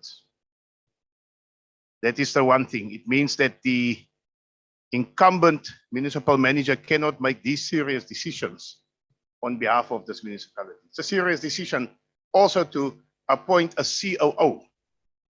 The position of a COO, a Chief Operations Officer, is equivalent to what you get in your ESCOMs and your Transnets and all those type of places. You don't have such bigger operation here. Somebody has just earlier on said, I think Elder Lady Christinger said, that we have a relatively small staff complement. So if you say that the COO must oversee the projects, then it cannot be a one-man show. Must be an entire team that must oversee projects. And then, Madam Speaker, the financial burden, Speaker, will inevitably much higher than what it is at the moment, because it's a 56 appointment. It's a director's appointment. So it will be a financial burden on this municipality. And if we budget, for instance, that we say that we will take this position, let's take the human being out of the position. If we say we take this position and we're going to pay the difference between this, it doesn't make sense either, because it will still constitute a huge financial problem on this municipality. And then my main concern here, Madam Speaker, is the fact that we must not, and please hear what I say, we must not use municipality to recycle positions for certain people. Because we have noticed this, that certain positions, although you must advertise inwardly first and foremost, these are powerful positions and people may come with some other expertise from outside. So you may take this as an accusation. It is not an accusation. I say that this municipality cannot afford a COO. We will not be in favor of a COO. We don't have the amount of projects that can justify a COO. And the incumbent at the moment, the incumbent cannot make decisions on behalf of this council, such hefty decisions that will have financial implications and that will have future implications. Lastly, Madam Speaker, you cannot review an organizational structure for only one person. You must then review the entire organizational structure for the entire municipality, because it will have ripple effects, inevitably so. Thank you, ma'am.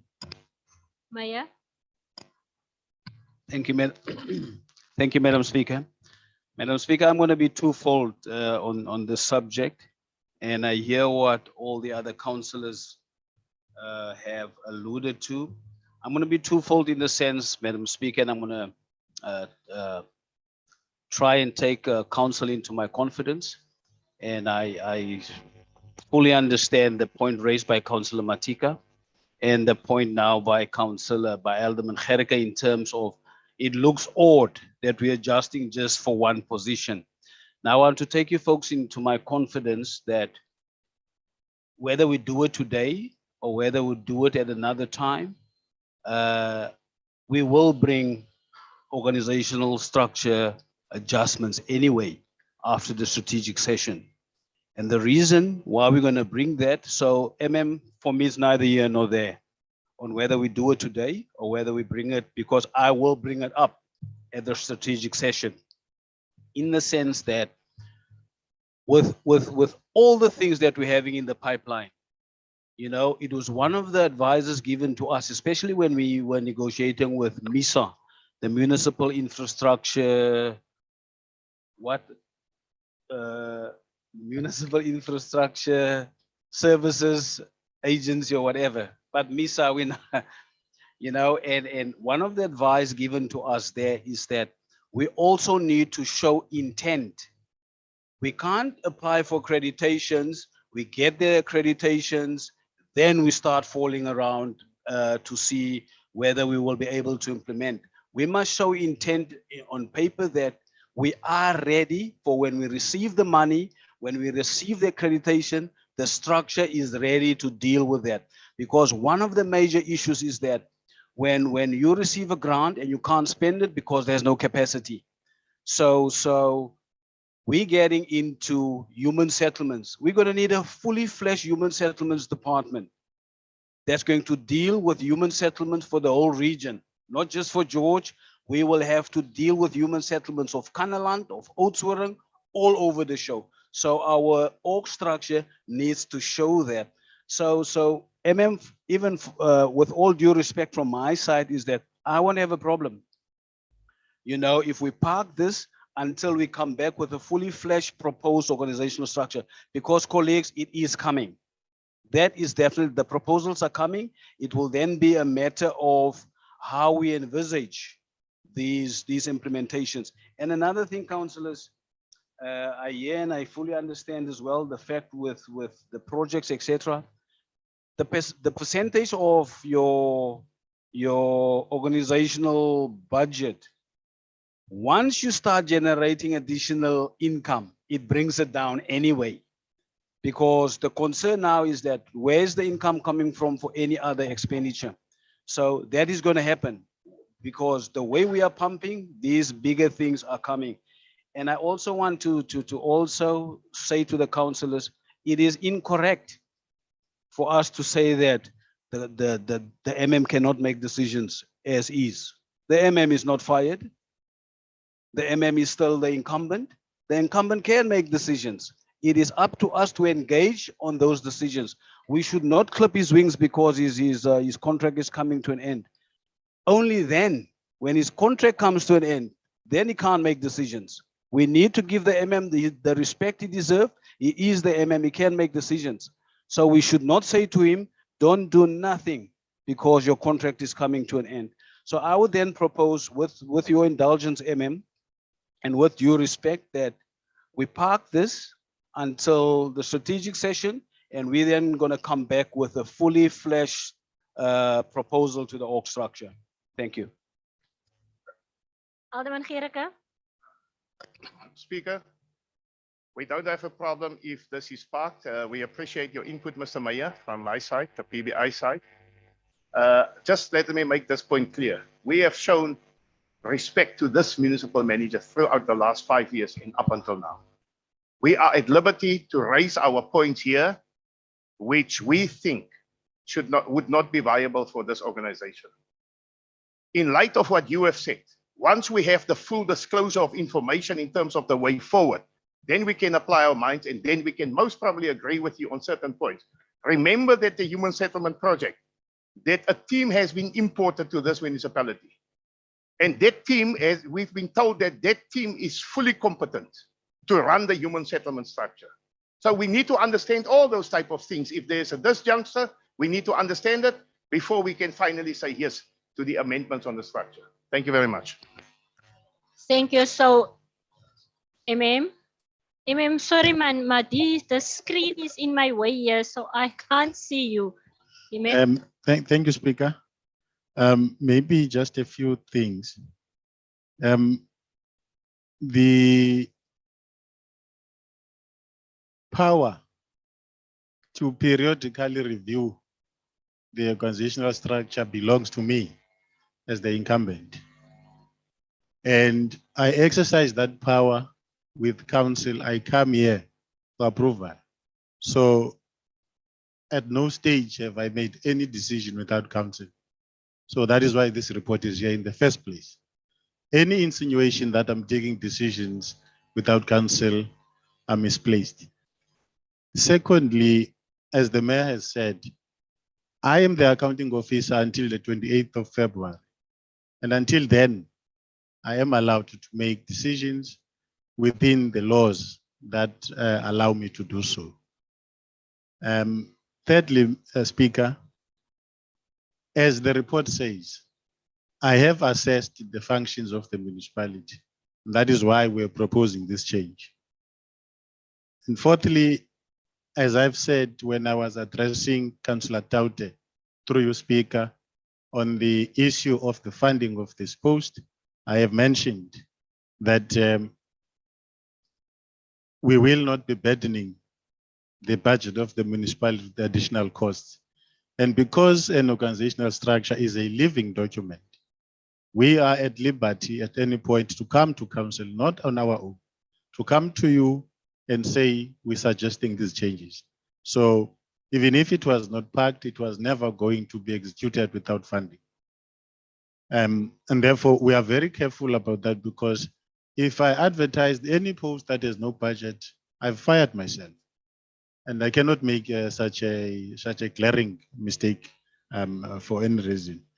Mr. Mayor, as we said through your speaker, the organizational structure is a living document. I think council must accept that we will come even for one post if it is necessary, because some of the things that we have said in the past are still relevant today. If we take the issue of the human settlement section, we had to come to you to say there's a function that is coming, let's amend the structure. We added 2 posts there and so on. So we will always, from time to time, come to you, council. We will not do anything outside of these chambers to undermine the authority of council. And therefore, we will accept if council says not now, but wanted to reassure council that when we say it's not going to put any financial burden on the current budget, we had done our homework and we had assessed that it was required. But it's not going to create crisis.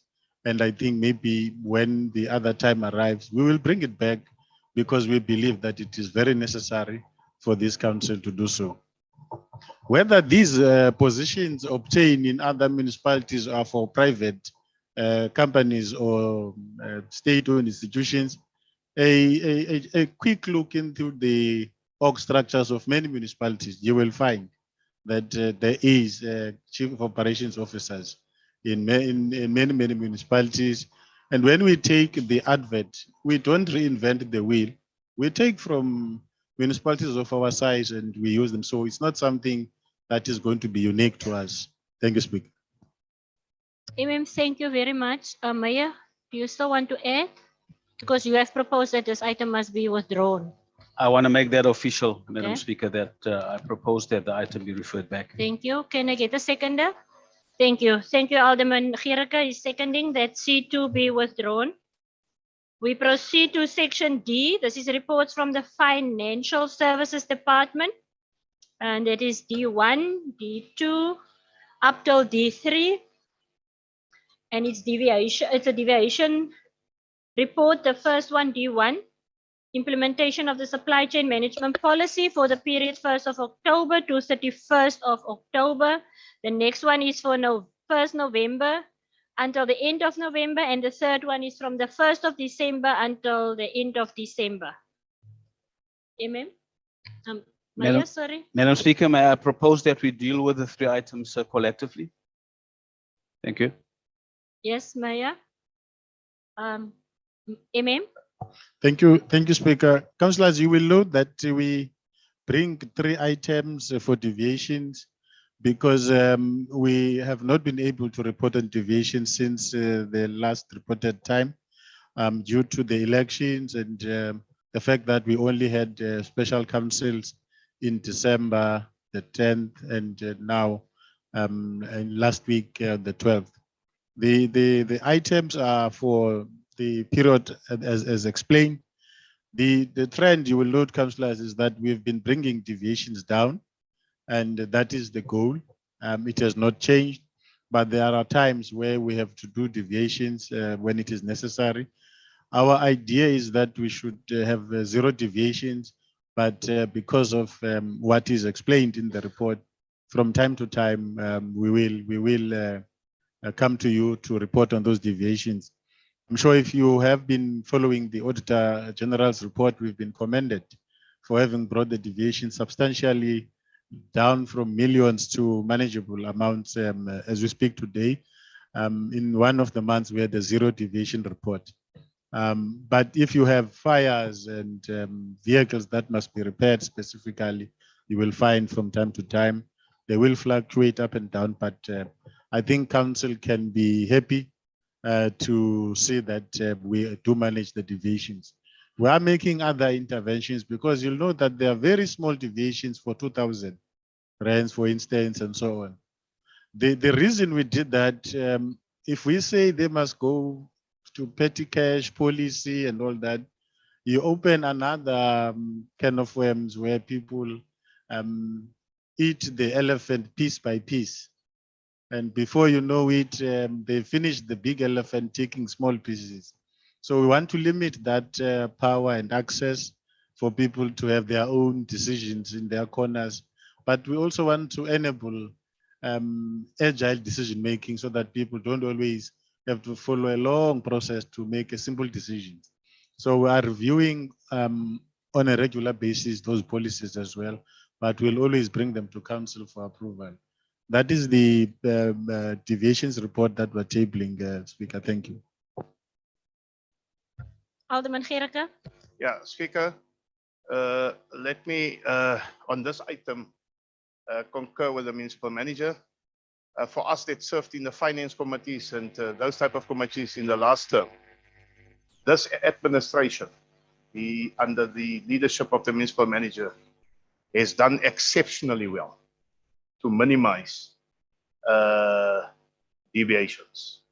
When we started here way back in 2016, it was sky high, the deviations. Skies, like in sky high. I think when we ended the term, it was like in 10,000 or 30,000 or so, the deviations. It went into the millions, and through effective oversight by all the committees, those amounts have been eradicated. So ja, in Afrikaans sê ons 'n pleintjie aan die administration. We must give due. Or what do they say? We must give credit where credit is due. And we commend the municipal manager, the CFO, and all the other staff.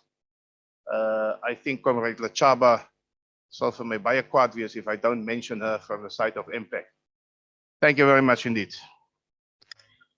Councillor Lachaba. Thank you, Speaker. No, I just want to also share the sentiment. I mean, if you could look in the report between November 2021, you could hardly see there's community services 0, corporate services 0, financial. So really, this is we are really in a good direction, and we want to congratulate and we thank the MM for the work that they are doing with his team. It's a good in terms of deviations. Thank you, Councillor Lachaba. Councillors, so can we then note all 3 these reports? Can I get a proposal in a second? Madam Speaker, it's Councillor Walker. Yes, Councillor Barker. I propose that we accept the recommendation on all three items, D1, D2, and D3. Thank you, Councillor. Can I get a second for Councillor Barker? Thank you, Councillor Lambertine. Then we move to section E. This is a report from corporate services.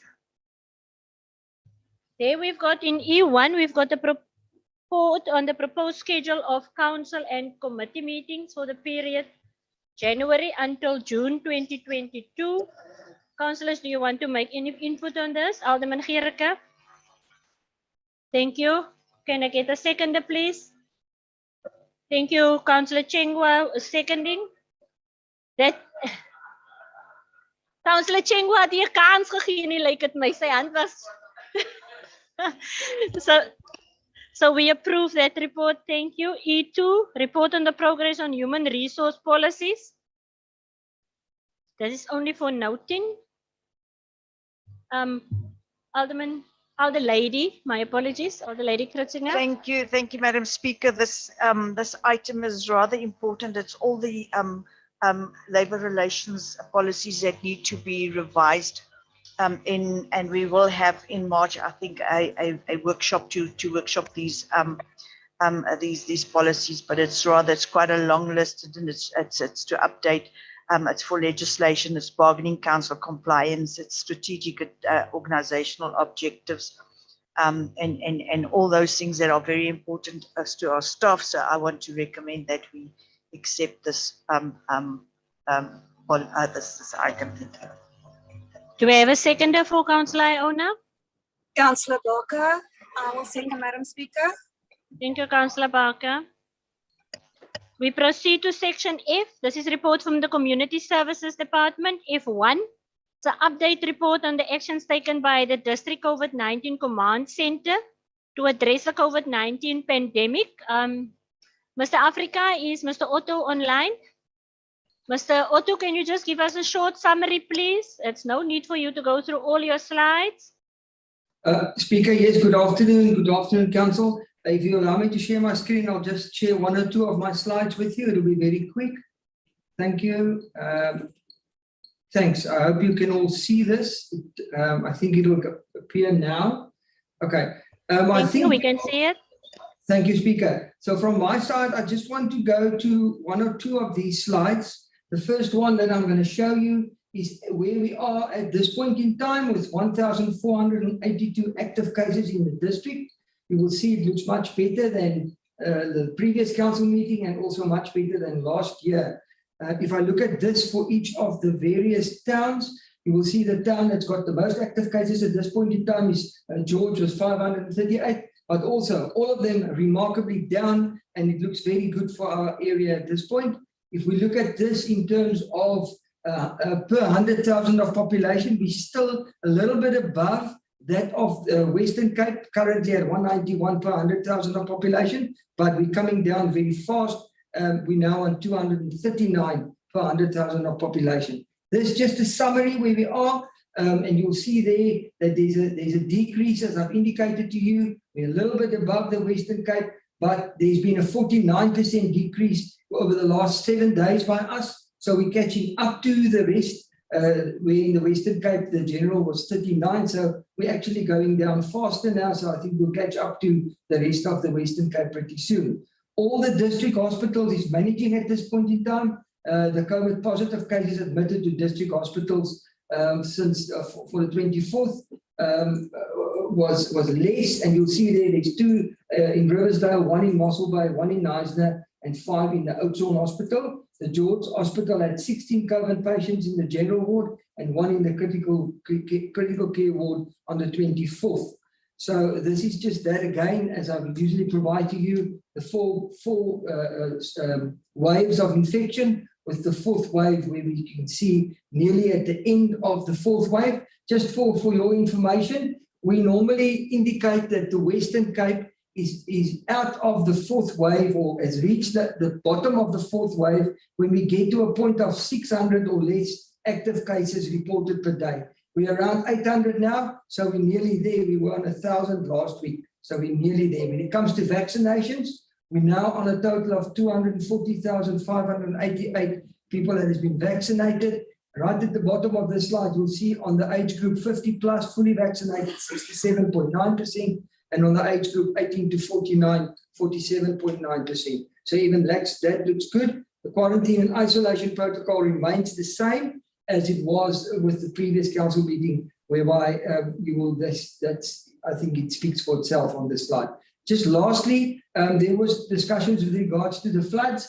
This is the damages that was calculated and provided to us, which inevitably after this was also then provided to the provincial centre and the national disaster centre. You will see there the total damages, grand total for the district is 487,953,421. Of that, our roads damages, which we will discuss in the roads report a bit later, is 74,600,000 rand.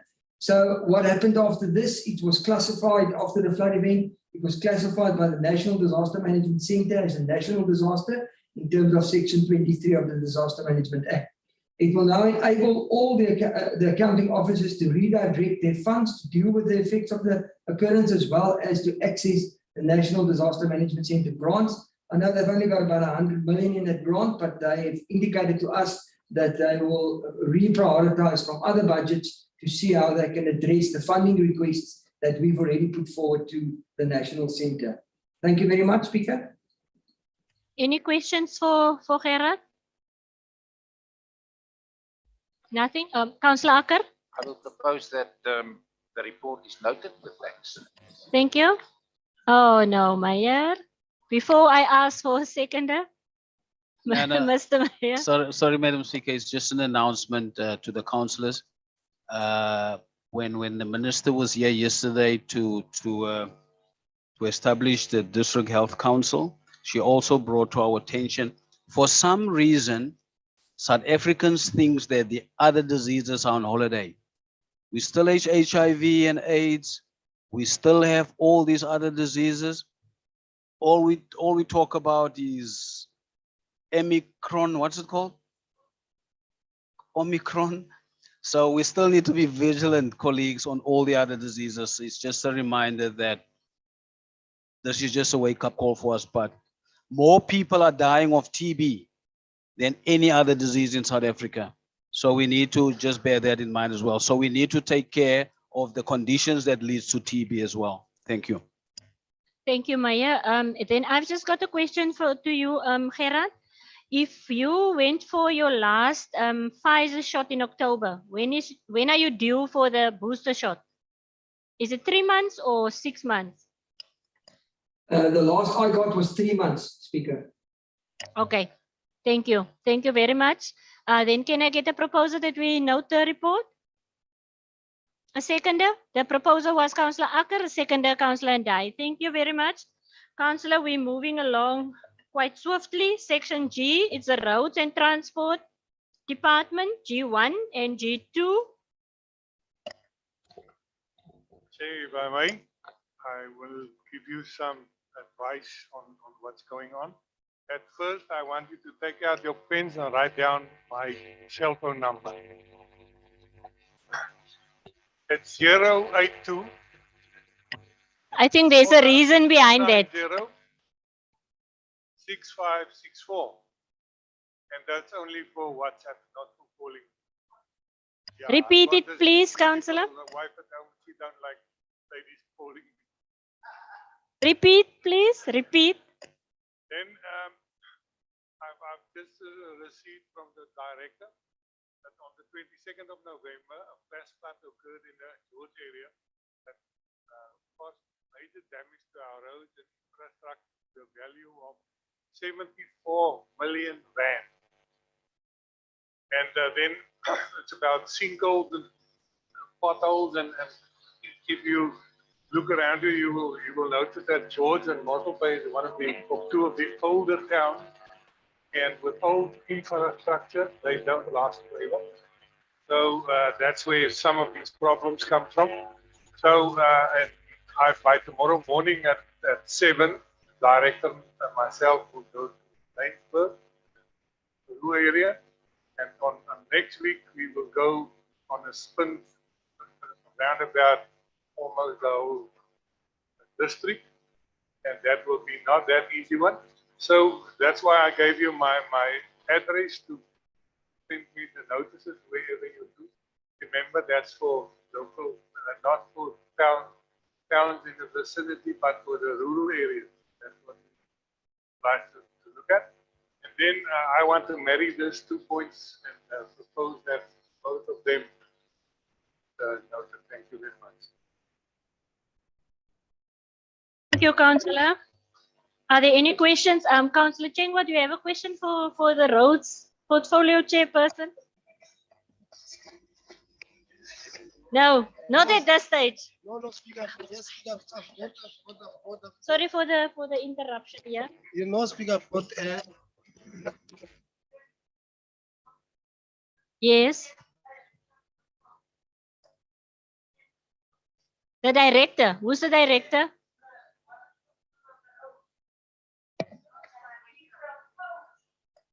It's a councillor. Sorry, ek is nou, other lady, I was a bit distracted. Ek verstaan nou nie wat jy probeer sê nie. I don't understand.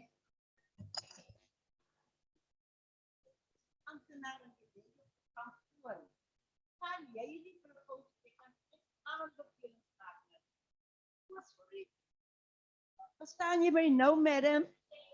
Yes, yes. So maybe what you have read, did you mention anything about the? It was only the history. I propose that the most of that history motion marry each other, and I want a second about it. But you can do that. Thank you very much. Please. No, he didn't. Like elder lady. It was the councillor that was speaking all along. Councillor Ter Blanche. Yeah. So can we get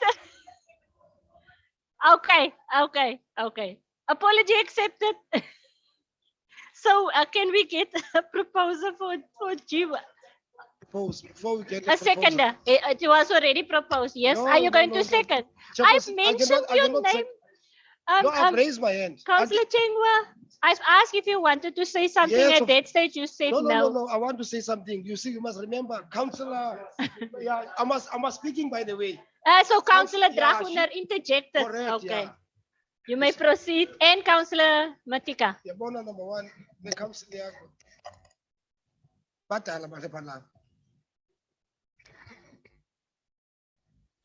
Quite, yeah, Speaker, thank you very much, man. Speaker, I'm quite worried. I'm not quite sure whether did I capture the chair quite correctly. When he was making in fact, he was giving a report, he spoke about tomorrow morning they are going to Lainsburg. Yeah? Thank you very much. No, Chair, I'm not quite sure. I did not capture well the visit of Lainsburg, and if my memory serves me very well, Lainsburg is in the Karoo. Central Karoo, Beaufort West, and so on. You know, I'm quite worried, Chairperson, of the portfolio. I remember, in our last council meeting, I've made a request speaking about the roads in Iceland. You know, very fortunately, I've made an arrangement to meet with the director. The director came, and nothing happened. And I want to understand what is the purpose of the visit for you guys to go to Lainsburg. I wanted to understand whether are we also covering Lainsburg district? Because your responsibility, your primary responsibility, the two of you, is the district. And I've got bad roads in Iceland. I've got bad roads in my ward. District council roads. So I wanted to understand before we move.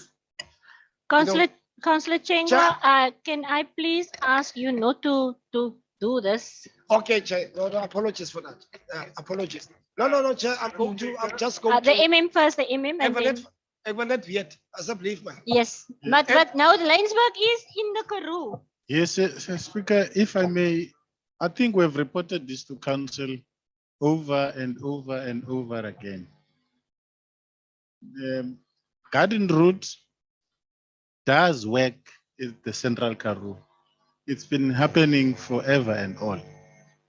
In fact, the current minister of Public Works, when he was in this chamber, I informed him that actually when you punish me for whatever I'm doing here, you must also know I also take care of Central Karoo.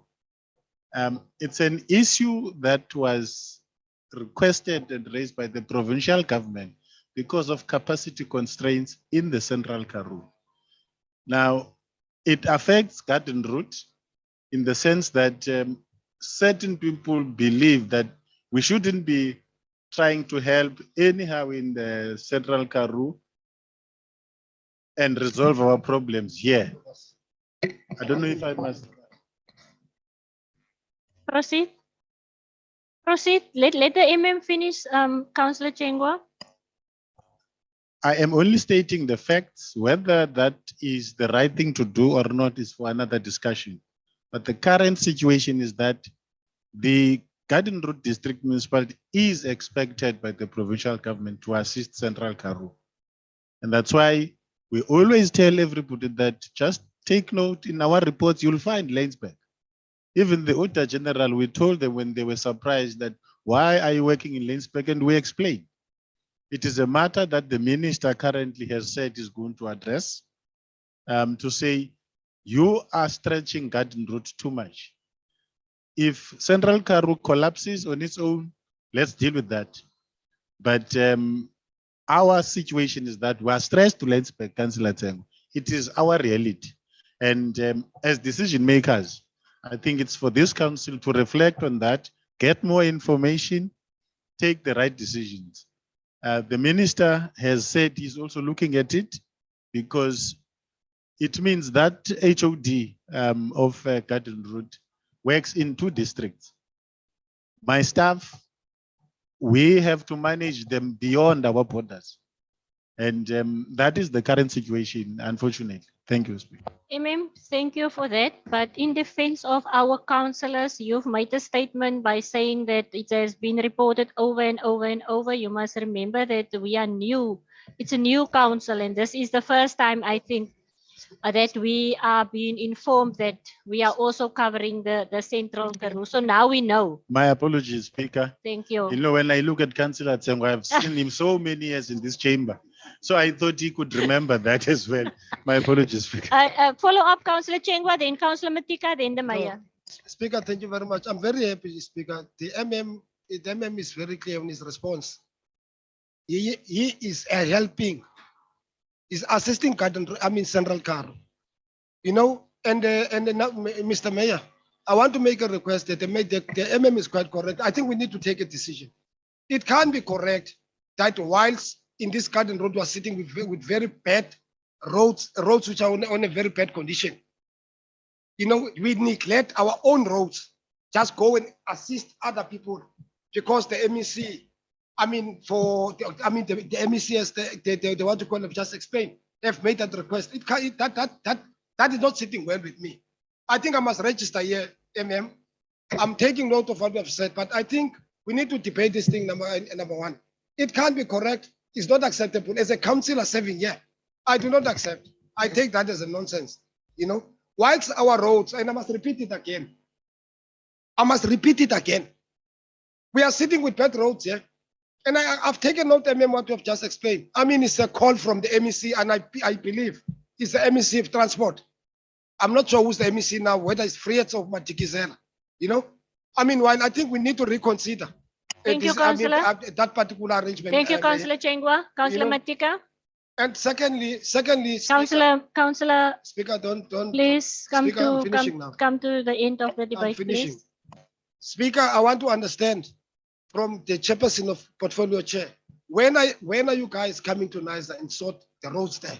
We've got Udondale Road, we've got Woodcock Road there. When are you guys coming? I mean, you can't be sitting here and brag about going to Lainsburg. It can't be correct. Thank you, Councillor Chenga. You've made your point. Councillor Matika, you covered. Mayor, and then you can respond, Chair. Thank you, Madam Speaker. The MMS covered the bulk of what I was going to say, but indeed there is a discussion. Councillors, there is a discussion with the new MEC in terms of the role of districts, and that is coupled with the fact that we for years now been trying to renegotiate the service level agreements. All those things would then come into play. Councillor Ter Blanche. Chair, that was the same councillor that we asked to hold. That was the previous meeting. Seems to me there's a lack of understanding. There was a song that said understanding is the best thing in the world. So better ask, and you should have had an answer by then. The director and I have. What point of order? Please, Councillor, let the councillor finish. Let the councillor finish. He was just reminding you of a comment that you made, and I can recall that you have made that comment, Councillor Chengwa. So, no, I'm not going to repeat it. No, I'm not going to repeat it. Allow the councillor to finish. Thank you. Can I have my word, please? There you saying it again, councillor. No, Councillor Chengwa. I think you've been disrespectful now. Really. Councillor, I've made an arrangement with the director, and you can ask him, he sits next to you, that we will be visiting your part of the world in Haida as soon as possible. Yeah, but if you ask me that and not try to bamboozle me, you should have had the answer quite earlier. Thank you. Thank you, Councillor Ter Blanche. Thank you. Thank you. Can we proceed? G2, report on the flood damage that occurred in November. Oh, so my apologies.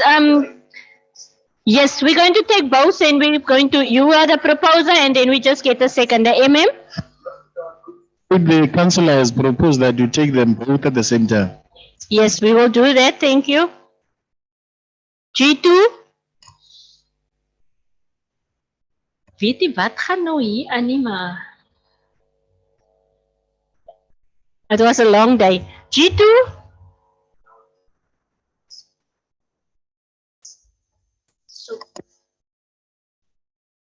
Is nobody going to report on G2?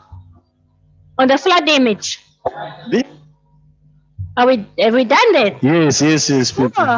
Oh, ek het gedink Councillor Chengwa wil nou weer stywertjie weer gooi.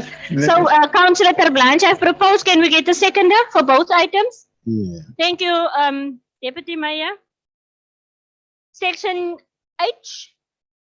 This is the Miro report. It's a Garden Route District Municipal Economic Review Outlook report. It is H1. It's on page 327, and it's for noting. Maya? Thank you, Madam Speaker. Councillors, we discussed this report in the MACO earlier this morning, and MACO have resolved that because it's a very comprehensive report, MACO have resolved that at one stage we need to have a workshop just on the Mero report because of its detailed information. Thank you. Thank you, Maya. I've made a note of that one. Advocate have also made a note. Your hand is up, Councillor Lamborghini.